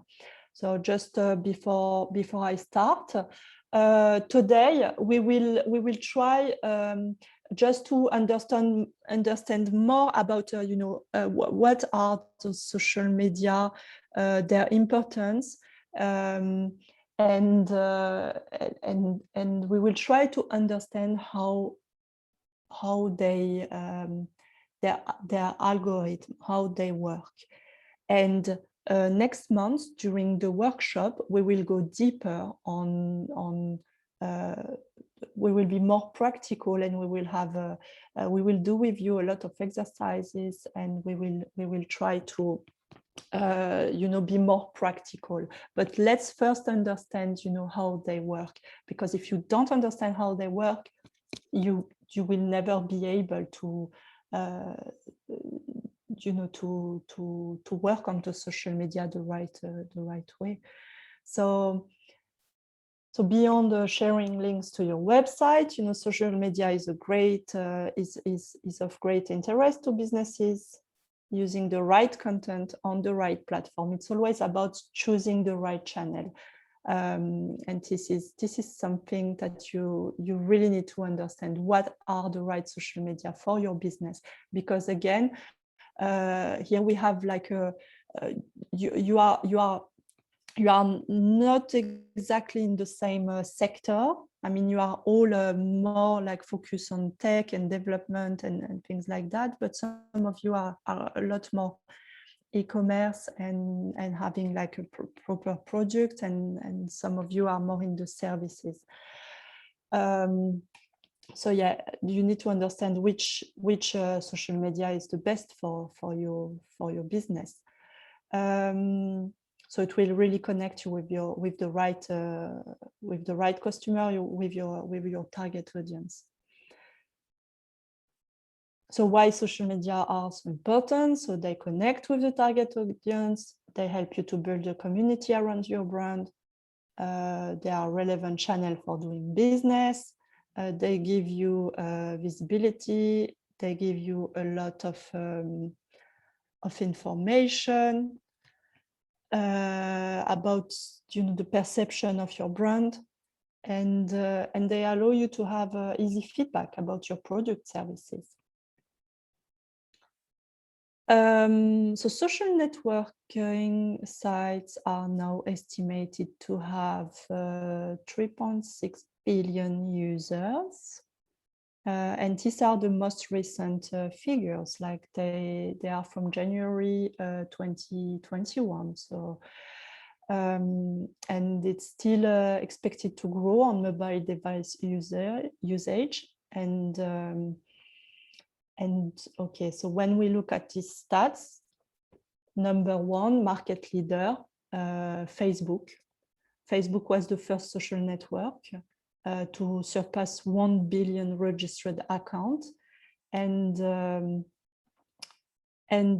currently sits at more than 2.7 billion monthly active users. So remember that Facebook number one. Then we have YouTube, WhatsApp, Facebook Messenger, Instagram, WeChat, which is the Chinese WhatsApp, TikTok, and then some other. Twitter is far behind.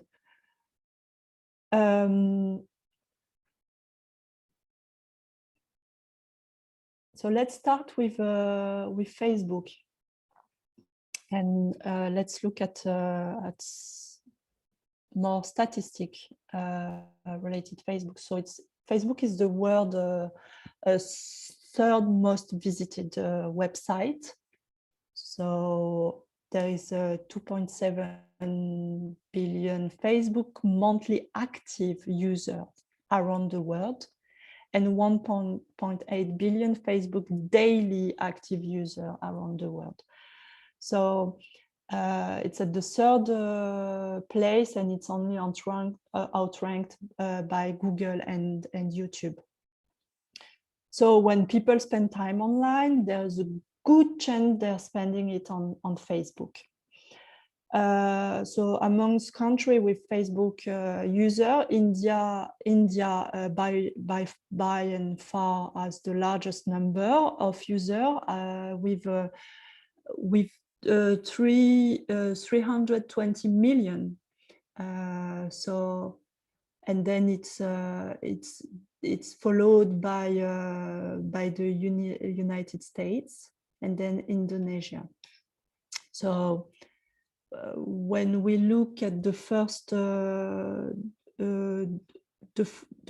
first African country is Egypt, and Egypt also in terms of population, it's one with the highest population, with Nigeria in Africa. So another thing just also to understand with this number, so like when we look at European countries, so we have United Kingdom first, then France.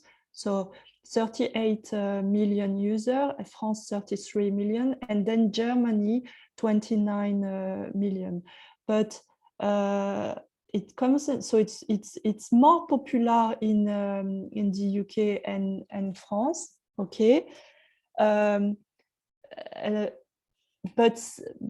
But still there is a larger part of the population using it, because United Kingdom and France, both countries have are around 65 million people population, while Germany they have over 100,000 million population.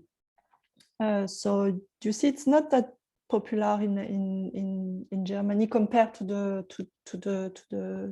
population. Then the device usage of Facebook user worldwide. So you can see Facebook is the biggest social network worldwide, and there is over 98% of active user accounts worldwide that access the social network via any kind of mobile phone. So that's a lot as well. And then the distribution of the audience by age and gender. So same, you can see the different age group, the demographic.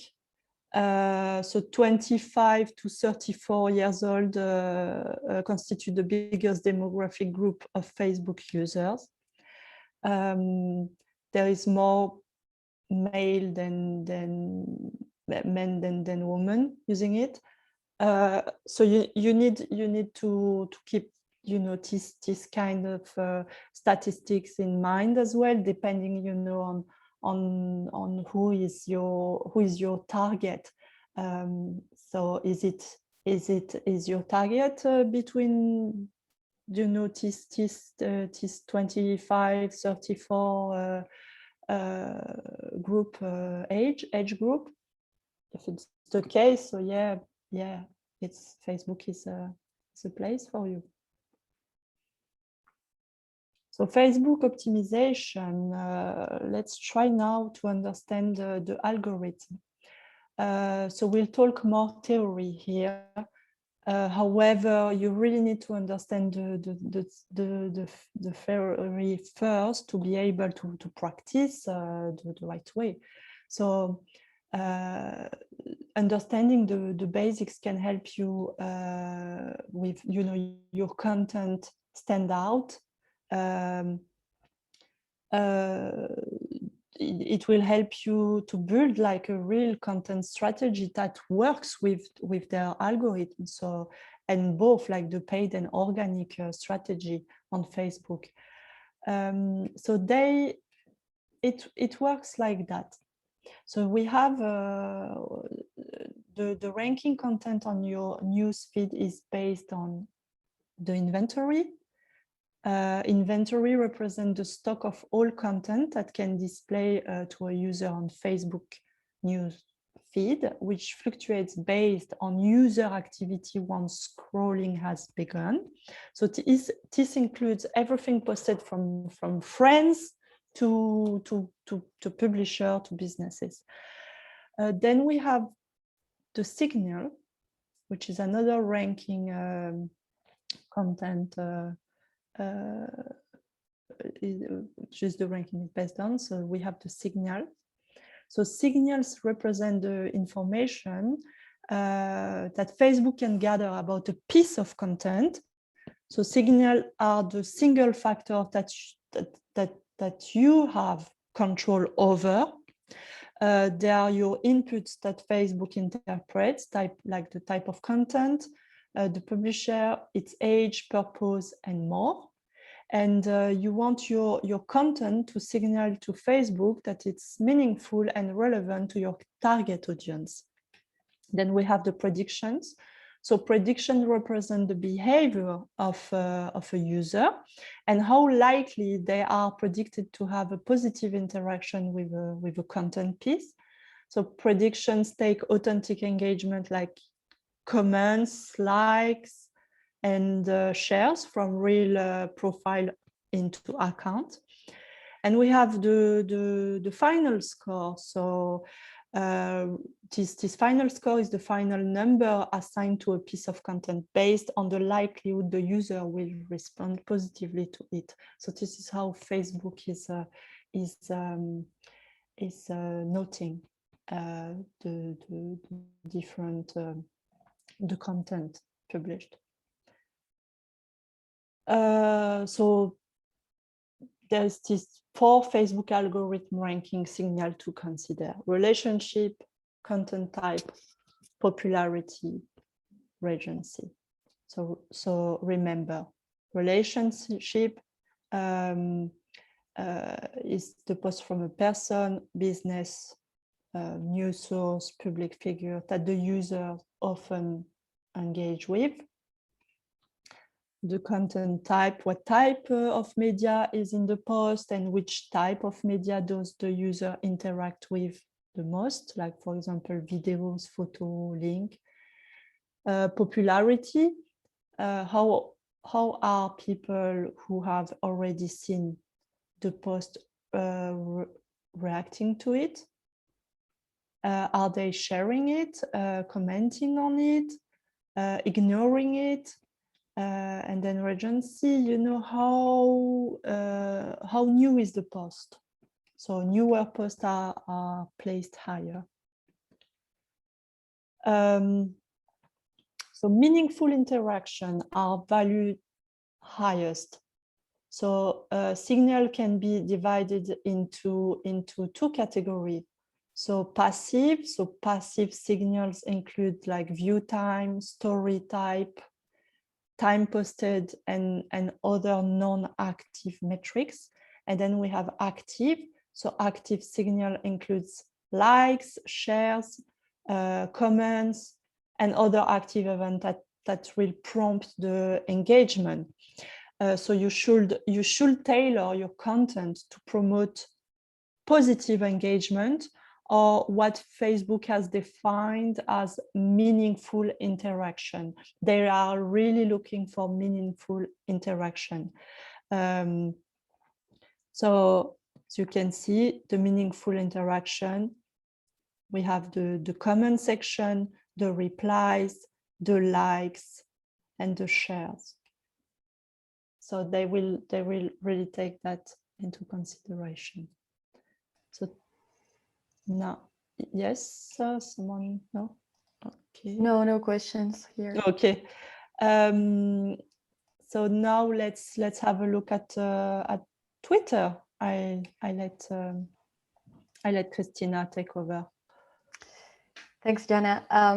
So for Twitter, well, we have seen in a previous slide that, I mean, the number of users of Twitter has nothing to do with Facebook, but still it's a very important and popular social media platform that it's very interesting for the kind of businesses you are. Here, what we can say is that the platform is very popular in the US, very popular in Japan and India as well. And well, here you have the list of the rest of countries. And this is interesting because depending also on the international market you're targeting at, you will probably need to think about using Twitter or not. And also because it's a platform that allows you to share news, to prove and show your potential customers that you're up to date with the latest tech news related to your business. And it's a great platform to share that. And here we can see that, well, the majority of users are between 35 and 49 years old. But of course, there's a lot of users a bit younger, which means that if your target group is there, then again, think about using Twitter. You will obviously, you also need to analyze your own statistics, your own analytics, and see what the demographics of your business are. But be mindful about the age group that uses Twitter. And we really encourage you, well, we did that for your audits, but you know, this is an ongoing process, and it's important that you keep doing an audit of your social media channels, and here it's the case with Twitter, because if you follow like these questions and you answer them, you will obviously see if you're targeting the correct audience and if you're doing well in your Twitter account. For example, you need to ask yourself, who is your audience? If you're targeting this audience, what are the type of contents that you are posting? Again, think about the content plan we mentioned yesterday. Which is the most popular content? if your content is consistent, if your images are coherent, you have a good visual identity, and this will again generate trust to your followers. You also need to see when your followers are active and schedule posts ahead, and yeah, like have a look at all the analytics and statistics that Twitter offers you to see if you are achieving the goals that you targeted at the beginning. And according to Twitter, the top tweets are used based on the accounts you interact with most, the tweets you engage with, and much more. That's what they say. And this, well, much more expression that Twitter says is basically the secret of Twitter. But we can guess, how this algorithm works, and you will have more visibility if your tweet has been published more times, has been shared more times, if your keywords in the tweet are very important and optimized. Also, as what happened with Facebook, if you have a lot of retweets, clicks, or favorites, that will also improve your visibility on Twitter. Also, if the media you include is it's trendy, it's good if you include a variety type of media. So not only images, but also videos, GIFs, polls. You can also generate threads in a conversation that can be very engaging for your audience. And well, you can also see here other factors, like for instance, the number of followers you have, and the location of other users. And there are thousands of tips out there to improve the organic search of your tweets. But I would suggest, the top one is that your account is active. If it's not active, don't use it. But please maintain it active, tweet as much as possible. You don't always have to create your own content. You can also reshare other people's content. Tweet at the right time. Add tags, no more than 2. Now, it's not advised to add more than 2 hashtags per tweet. And of course, always encourage followers to engage, use call to actions, and analyze your insights from analytics on Twitter, because that will help you improve your appearance there. And now about LinkedIn, which is not as used as Facebook and Twitter, but still very popular. And very interesting to be there, especially if we are selling B2B, but also B2C. And well, here we can see in this map that LinkedIn is also used worldwide. There are more than 30 million companies that use this social media, and not only because it's a #1 social media for hiring new talent, but also because it's a good way to network and know about news from your sector. And we have a lot of users here as well, nearly 740 million in 200 countries. So yeah, it's also a platform where we really encourage you to be, and most of you are there. And here the age group that uses more this platform is between 25 and 34 years old. And how does the algorithm works here on LinkedIn? Well, it's similar. In other platforms, we have the same. Engagement is crucial, and in LinkedIn, it's not different. We also want to be exposed as much as possible. And there is a thing here on LinkedIn that it's a bit different to other social media. It's not the same one as the Facebook algorithm. It has similarities, but it's not the same. LinkedIn, to give you like an overview, it has like a 4-step process when you share content. So what LinkedIn wants to do is to reduce the chances of having spam content, content that is inappropriate, that it's like too repeated constantly. And it's important to understand these steps to be able to post correctly. So the first thing that LinkedIn does when you post is there is a bot that immediately places the content into one of the three categories, which are spam. So either what you are doing is it's not appropriate, or you're posting too much and it's not relevant anymore. If it's low quality, or if it's fine and great to be shared. So we all want to be in the good quality. And then the second part that that LinkedIn does is that it does an audience testing process.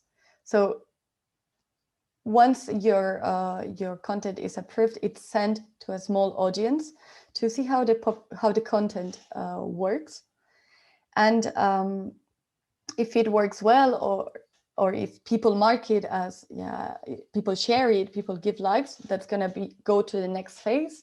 But if people mark it as a spam, then it's not going to continue. So once it's marked as correct, the algorithm shares it with a wider audience, and you receive higher points if the post is shared than if it's liked. But still you receive points if it's only liked. And if you get a lot of engagement, then it's your publication goes to a bigger audience. And that means that the content is working really well, and it will even appear as trendy topic. So the algorithm, as a summary, is looking for quality content that is posted during the best time. You can also use hashtags here, and try to be as engageful as possible, because LinkedIn will give you points if it's commented, liked, or shared. And now we're going to have a look at the YouTube optimization, which is a channel that not so many of you use. But it's important to be active if you are going to work on videos, video blogging, or videos to tell the story of your business, or if you want to provide some webinars. So here, I mean, YouTube is huge. It's the second most popular social media platform in the world after Facebook, and it's the second biggest search engine after Google.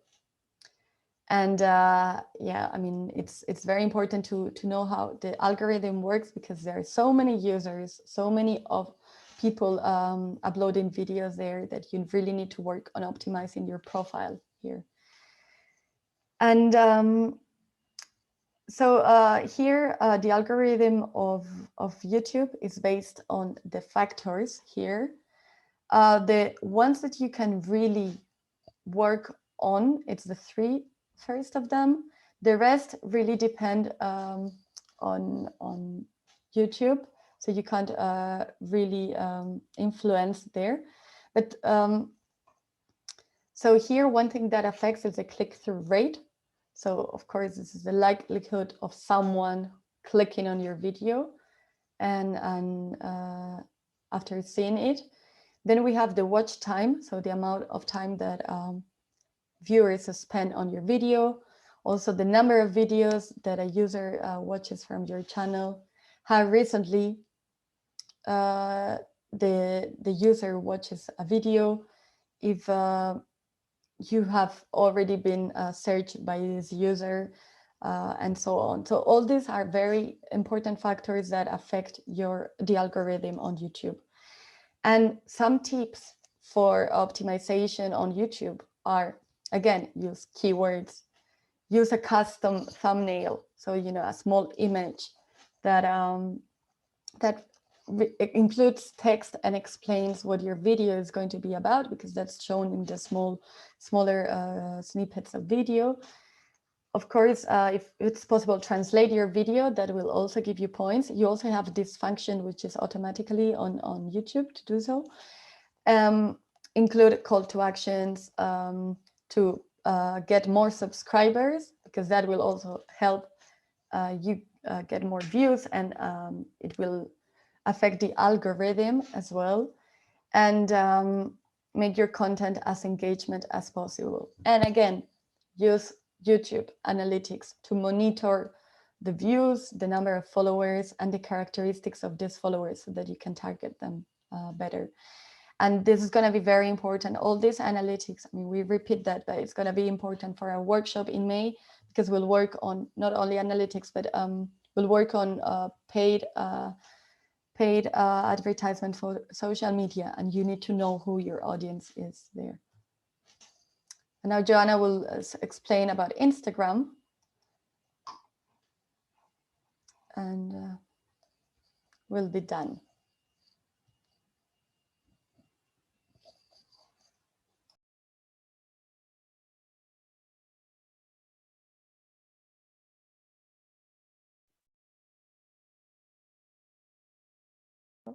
Sorry. Can you hear me? Yes. Yes. Okay. Sorry. I just. But you took out the. Yeah. There it goes. Yeah. Okay. Instagram.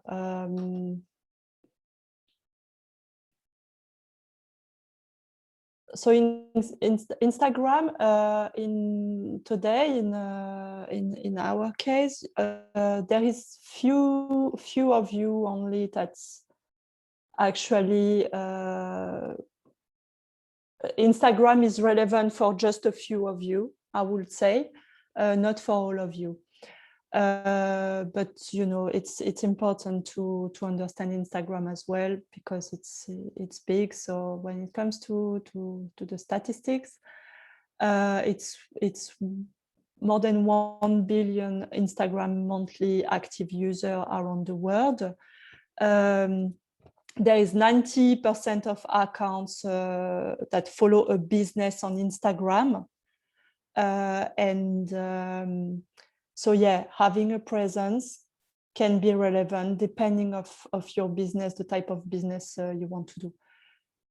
And also depending on the resources, because in the end, like every business can have an Instagram account, but do you have enough resources in your team, you know, to work on that account? So, you know, go on Instagram only if there is really there is some return on investment. If not, you really don't have to spend time on it. You can have a presence, but small presence. When it comes to the user, as you can see, they are young. So it's also, you know, depending on the people you want to target, you need to look into those numbers if it's right for you. So there are 6 key factors that influence the Instagram algorithm for feed posts. So interest, relationship, timelines, frequency, following, and usage. So basically, we will have your post. So you will post something, and they will look at the quality content. So the importance of the quality content is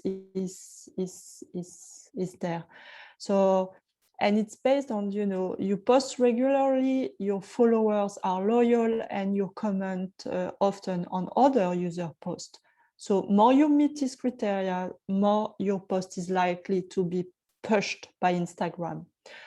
So when you post something, the post is first shown to some of your followers. It's not shown to all your followers. So let's say you have 1,000 of followers, only maybe 100 of them will see your post the first few hours.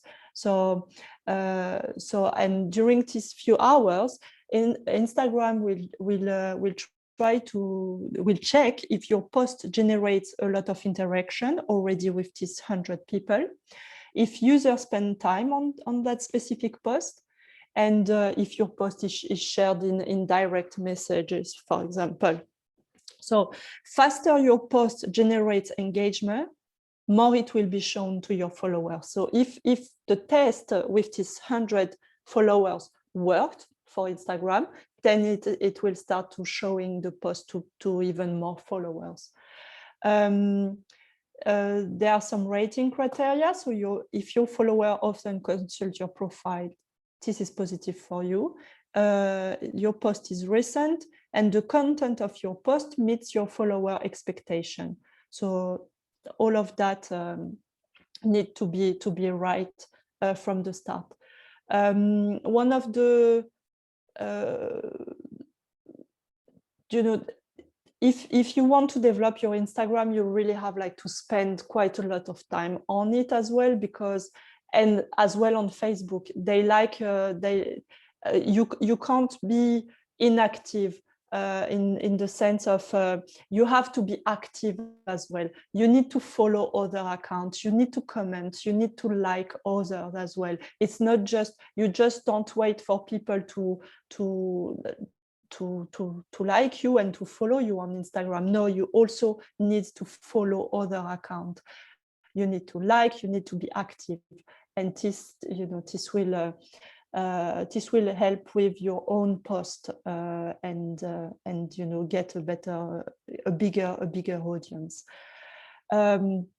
So engagement time and how the user has interacted with similar posts are the main point. So engagement, they will rank the most engaging post higher. So remember that. The time, the Instagram algorithm also believes that time is everything on the social platform regarding ranking a post. This helps Instagram make money from ads. So knowing this means that keeping user engaged will help Instagram and thereby help you. And again, Facebook, Instagram, YouTube, LinkedIn, everywhere, you have analytics. You really need to spend time on your analytics and to know your audience, to understand when something works or not, why, when is the best time to post something, this kind of thing. And then how the user has interacted with similar posts. So the algorithm detects what might interest a user based on how that user has interacted with similar content. So yeah, Instagram, for some of you, it's a good platform. For all of you, you can be on Instagram, but you will not publish exactly the same thing, and you really need someone like taking care of your Instagram account. And if you don't have the resources, so just leave it. So to build and sustain engagement by being actively on regularly. So you will have like to post photos and video, post stories, use Instagram Live, use IGTV, reply to comments, and reply to DM. So as you can see, it's quite a lot of work. So make sure before going there, it's the right platform for you, or you can just create like a simple page where you will share just the everyday life of your business, but without just for the sake of being there. So next month we will go deeper on social media, and we will really talk about how to improve your use of social media and some best practice, and we'll try like to have some exercises. The thing is, you don't, like most of you use the same the same social media, but there are some little variation between some of you. So we will have to do as well some choices on what we want to develop more. Christina, do you have could you just launch the poll maybe with the, I can't hear you.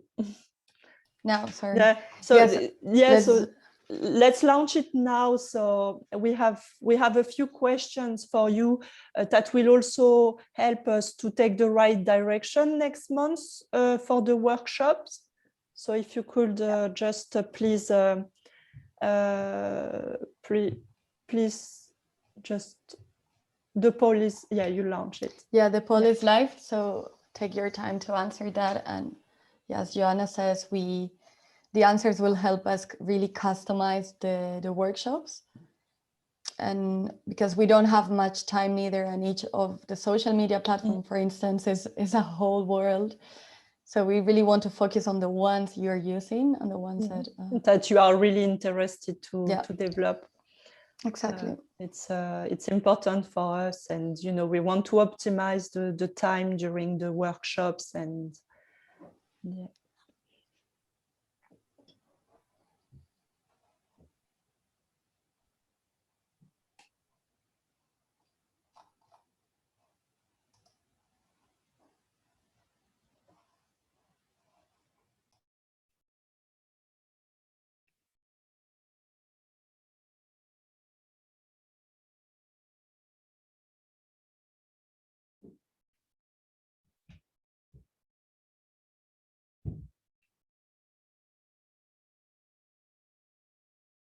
And maybe just, again, about the social media.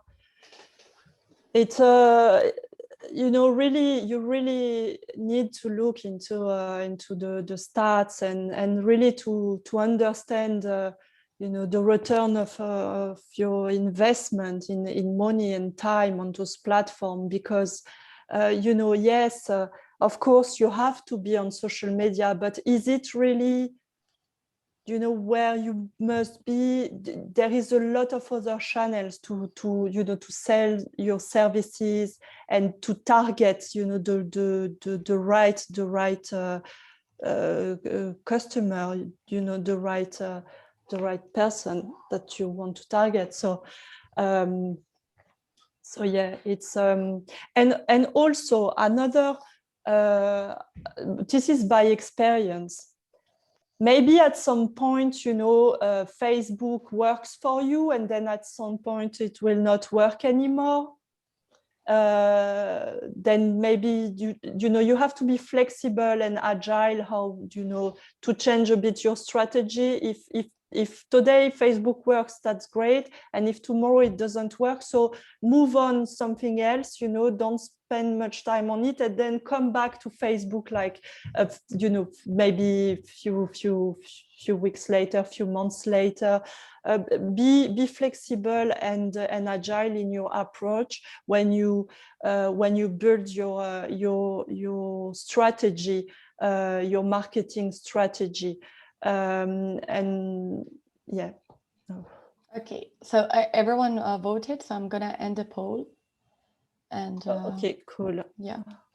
So you want to explain next steps, Joanna? Do you have the workbook? Yeah. Yeah. Yes. So here I'm just looking at the results just to see. We can share them with everyone if you want. But I will have a look later. But that was like, I was curious. Okay, so we will now. What is happening now? We will send you. You will have access to the recordings of yesterday and today. We will send you the presentation as well, so you will be able to go through everything again, like maybe take more time on some of the points. And we will send you a workbook. So in this workbook, so it looks like that, like you can see on the screen, there are like few exercises on, could you make it slightly bigger? Yeah, just at least, yeah, here, like the content. So the content of the workbook, you will have, there will be few exercises where you will create a buyer persona. You will work on the value proposition. on keyword optimization, homepage, about us optimization, footer optimization, meta title, social media. So there are a few exercises and there are checklists as well. So few exercises like here, for example, with the buyer persona. So you can work together as a team or individually. What we need is at the end, like in before the 3rd of May, if you could, we need to have that back with your answer. Then go scroll, show just a checklist. Yeah. Yeah, and then you will have also, because it's not just exercises that you have to do, and actually some of these exercises you can apply like straight away on your website. So you can do it on your website and just give us the examples. And then you have some checklists. So it's these checklists are here to help you to sit down in front of your website and you go through different pages, different content, and just to make sure everything is in place, everything looks like it should. So this is what the workbook is about. So you have a little bit more than 2 weeks to complete. If I look at the calendar, so yeah, we will need it by the 3rd of May, and we will review it, of course. During the process, please feel free to contact Christina or I by email. We are here to help you, to guide you.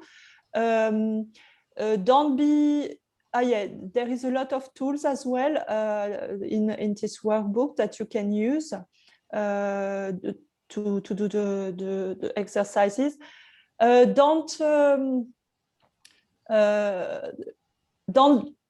Don't be scared to make mistakes, or this is, you know, this is what everything is about. Like, please even make mistakes and ask questions, and then we'll see it together. And like, it's really what we want is you just to understand how to apply directly everything on your website, how to apply in your marketing, in your digital marketing strategy. What else, Christina? Maybe like anything? Yeah, what I wanted to say is the way we are going to share this with you, it's through a link to Google Drive. Yeah. So it's going to be a shareable link for you and your team, so that you can all work together if it's more than one person involved. And what we want you is to work there on that version that we will share with you, so that by the 3rd of May it's ready, we can access live and we can have a look at it.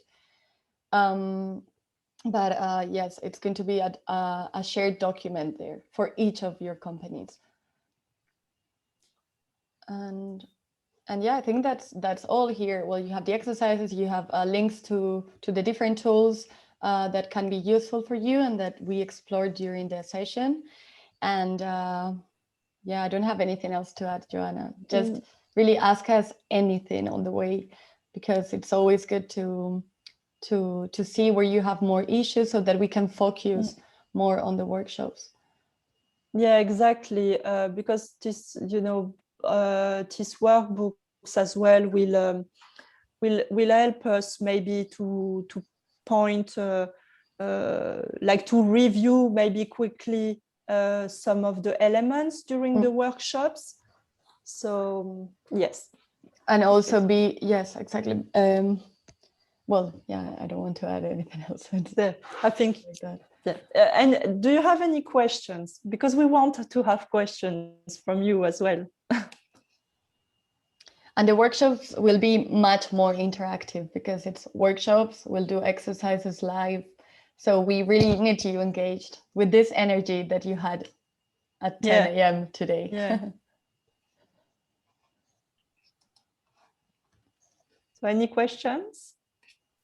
Like you can, I'm checking the chat. You can turn on your microphone as well if you want to add something. Yeah, who is? One of us One of us here has a question. He's called Chris. Yeah. Hello, Joanna. My name is Chris. I just wanted to get your opinion about organic growth in our social media platforms and actually paying for this, for the likes and followers. Yeah, do you want to share that now or later by email?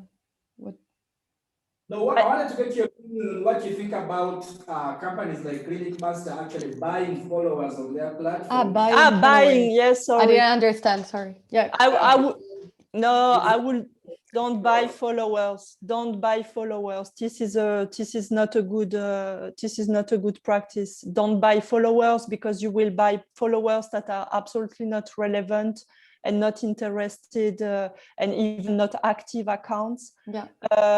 So, you know, sometimes what is important is followers. It's not really about the numbers. You know, you can have 1 million followers and they are not interested in what you do, and there is not a lot of engagement, and there is no return on investment on your side. However, you can have only 500 or 1,000, but they are extremely engaged with you and super active, and actually you will have like a lot more return on investment just with 500 followers. So no, buying followers, it's not it's a really a bad idea. I will not advise that. It's not good, and also it can really penalize you, because Facebook or Instagram or the other, they know that you will have like followers that are not engaged, and so it will not be good for your organic development strategy, organic reach strategy. Yes, and many of these accounts that you buy, then Facebook, Instagram, they penalize them and they turn them off. So that follower will no longer be following you, and then the content they share, or like their profiles, you can see them, they are completely fake. They don't share content that it's related to you, and they are not engaged. And as Joanna mentioned, you don't only need to be mindful of the number of followers, but the engagement rate. Yeah. If they are not engaged, your profile, they will not do anything to your profile. So really, I mean, don't use that. Sometimes when you, for example, if at some point you want to work with influencers, you will have to analyze also the followers that these influencers have. Yeah. And sometimes you see a boost there, and you might think, wow, is this paid or not? And you need to see that, because when you analyze other accounts, if, I don't know, all of a sudden there are like 2,000 new followers, probably either they paid for that, or they have a great, they had a great post, a great event, a good activity that made them increase that number. But that will also happen in your case. If someone analyzes your presence, then and they see this increase, they might think, well, is this a fake profile, like fake profiles following? Did they pay for this? This is not trustworthy. We're not going to follow this account. So our conclusion, I guess, is no. Yeah, exactly. And you know, remember, social media, you have to be patient. You have to take it takes time. It takes time. It doesn't happen just in, in 1 week or 2 months. No, it's like it takes time to get where you would like to be. And this is why, if you think social media is you will get at some point a good return on investment. So yeah, invest time now and really, post quality content, be active. But it takes time. But if the type of business that you are will never really get good return on investment on that, if just be there, but don't invest too much time on that channel. because there are really like a lot of other channels that might be more relevant to you and spending more time than social media. Yeah. Yeah, another member here called Gertrude, I think, has a follow-up question. Sorry, quickly, Gertrude, you want to ask us? Yes, I wanted to ask organic reach versus advertising. Where do you apply this to? Organic reach versus advertising? Maybe you need to explain more. Organic reach, advertising. Maybe you are referring to putting content on Facebook and boosting it by paying for paying so reach more people. Yes. Yeah, but this is exactly what we will be talking about next month. We will so we will not develop today, but next month in the workshop we will talk more about the organic reach strategy and the paid strategy, and we will see the pros and cons and how to, you know, the best practices around that as well, because it's actually, you know, it's a large subject, and we don't have any more time, unfortunately, today, but we will talk about that. Definitely, it's one of the main point that we will develop. Yeah, but really make the most of this month to optimize your online presence, because if then we imagine you're going to invest, I don't know, $200 on an advertisement on Facebook, and your profile is not ready, or your website is not working, it will just not work. Yeah. So it's important that you work on the workbook that will help you optimize your online presence, and then invest on generating traffic once it's ready. Yeah, exactly. If your platform it's not ready to receive traffic, don't spend money anymore. Don't spend anywhere else. Like, it's important to have your platform and services and product right first before starting any marketing outside. Yeah, so I think we understand that you make these questions about social media paid ads because it's like it's more practical, right? And then you think you're going to have a good return on investment, but if the website is not optimized before, or the social media profile is not optimized, it will not work. Yeah, exactly. So, okay, any more question for today? Doesn't look like so. Okay, so we will be sending you everything this afternoon, latest tomorrow by midday. You will receive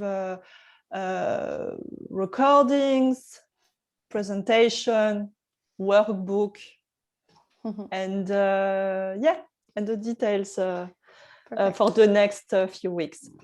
So thank you for joining us today. Can we just take a photo, this last photo?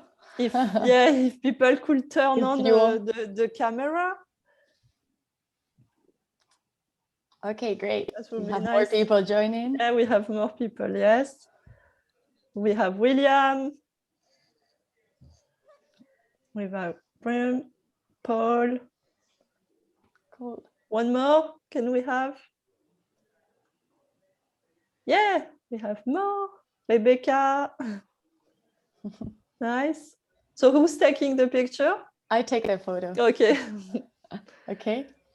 So 1. Let's do it. 2. 3. Cool. Perfect. Thank you. So thank you everyone for joining us today, and it was nice to have you today and yesterday. So please do not hesitate to contact us during the process, and we are here to help you and to guide you. So I guess, anything else? John, maybe you would like to say a few words before we leave? Yeah, no, for me, it's just thank you to the facilitators, Joanne and Christina. I think you guys have done an amazing job. I see the comments in the chats. Dean is saying that this is the most insightful and in-depth meeting. Oh, thank you. He has attended That's since nice. the lockdown. Yeah, so that's that's huge. I mean, that's good endorsement for you and Clinic Master and everybody that's been just extremely engaged for the last 3 hours. Which we truly appreciate your time. We know how busy you guys get, and so for you to take 3 hours off your day just to to attend this, it means a lot to us, and it means that you actually find so much value in this kind of support that we provide. And so, yeah, like Joanna and Christina said, they'll be sharing the workbooks very, very soon for you guys to work on. The goal and focus is really to see that you optimize on how much on the costs for your website.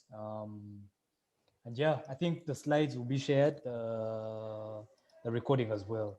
And we're looking forward to seeing you guys again in May. So thank you so much and have a good afternoon. Yeah, thank you. So good afternoon, everyone, and see you soon. See you soon. Okay, Thanks. Bye. Bye. Bye. Bye. bye. Good.